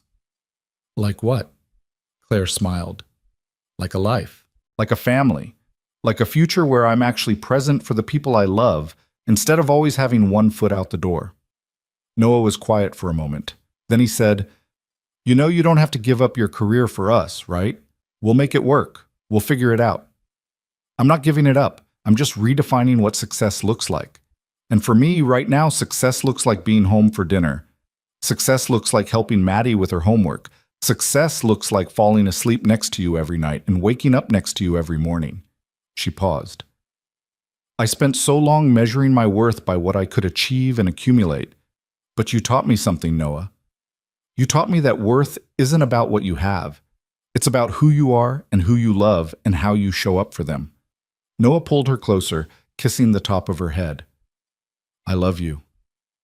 "I love you too." They sat in comfortable silence for a while, just existing together under the vast expanse of stars. 6 months later, Claire stood in the audience of Maddie's elementary school, watching her daughter, stand on stage dressed as a stegosaurus, explaining to a room full of parents about herbivore habitats and plate-backed dinosaurs and why they were underrated in popular culture. Maddie spotted Claire in the crowd and waved enthusiastically, nearly knocking over her cardboard habitat diorama in the process. Claire waved back, grinning so hard her cheeks hurt. Noah sat beside her, holding her hand, his other arm draped across the back of her chair. "She's so much like you," he murmured. "What do you mean?" "Confident, smart, completely unafraid to tell everyone exactly what she thinks." Noah squeezed her hand. "Thank you." "For what?" "For staying, for choosing us, for being exactly who you are. All of you. No masks, no pretending." He paused. "For loving our daughter the way you do." Claire's eyes stung with happy tears. She makes it easy. After the presentation, they took Maddie out for ice cream, a tradition they'd established for special occasions. Maddie ordered 3 scoops of different flavors because she couldn't decide, got it all over her face, and talked nonstop about how the whole audience had laughed when she'd made her joke about T-Rex arms. That evening, back at their apartment, they'd moved into a bigger place, 3 bedrooms so Maddie could have her own space, and Claire could have a small home office, but not so big it lost the warmth of Noah's original place. Claire helped Maddie get ready for bed. "Mom?" Maddie said as Claire tucked her in, the title still sending a thrill through Claire's chest every time she heard it. "Yeah, sweetheart? I'm glad you lied." Claire blinked. "What?" "At first, when you pretended to be broke. Because if you hadn't, you might not have given Dad a chance. And then I wouldn't have you." Maddie's expression was completely serious. "So I'm glad you lied, even though lying is bad, because it brought you to us." Claire's throat tightened. She sat on the edge of Maddie's bed, brushing curls away from her forehead. "You know what? I think you might be right. I think sometimes we make mistakes that end up being the best things that ever happened to us. Like Dad says, every broken thing is an opportunity to build something better." Exactly like that. Maddie yawned, her eyes already drooping. "Love you, Mom." "Love you too, baby girl."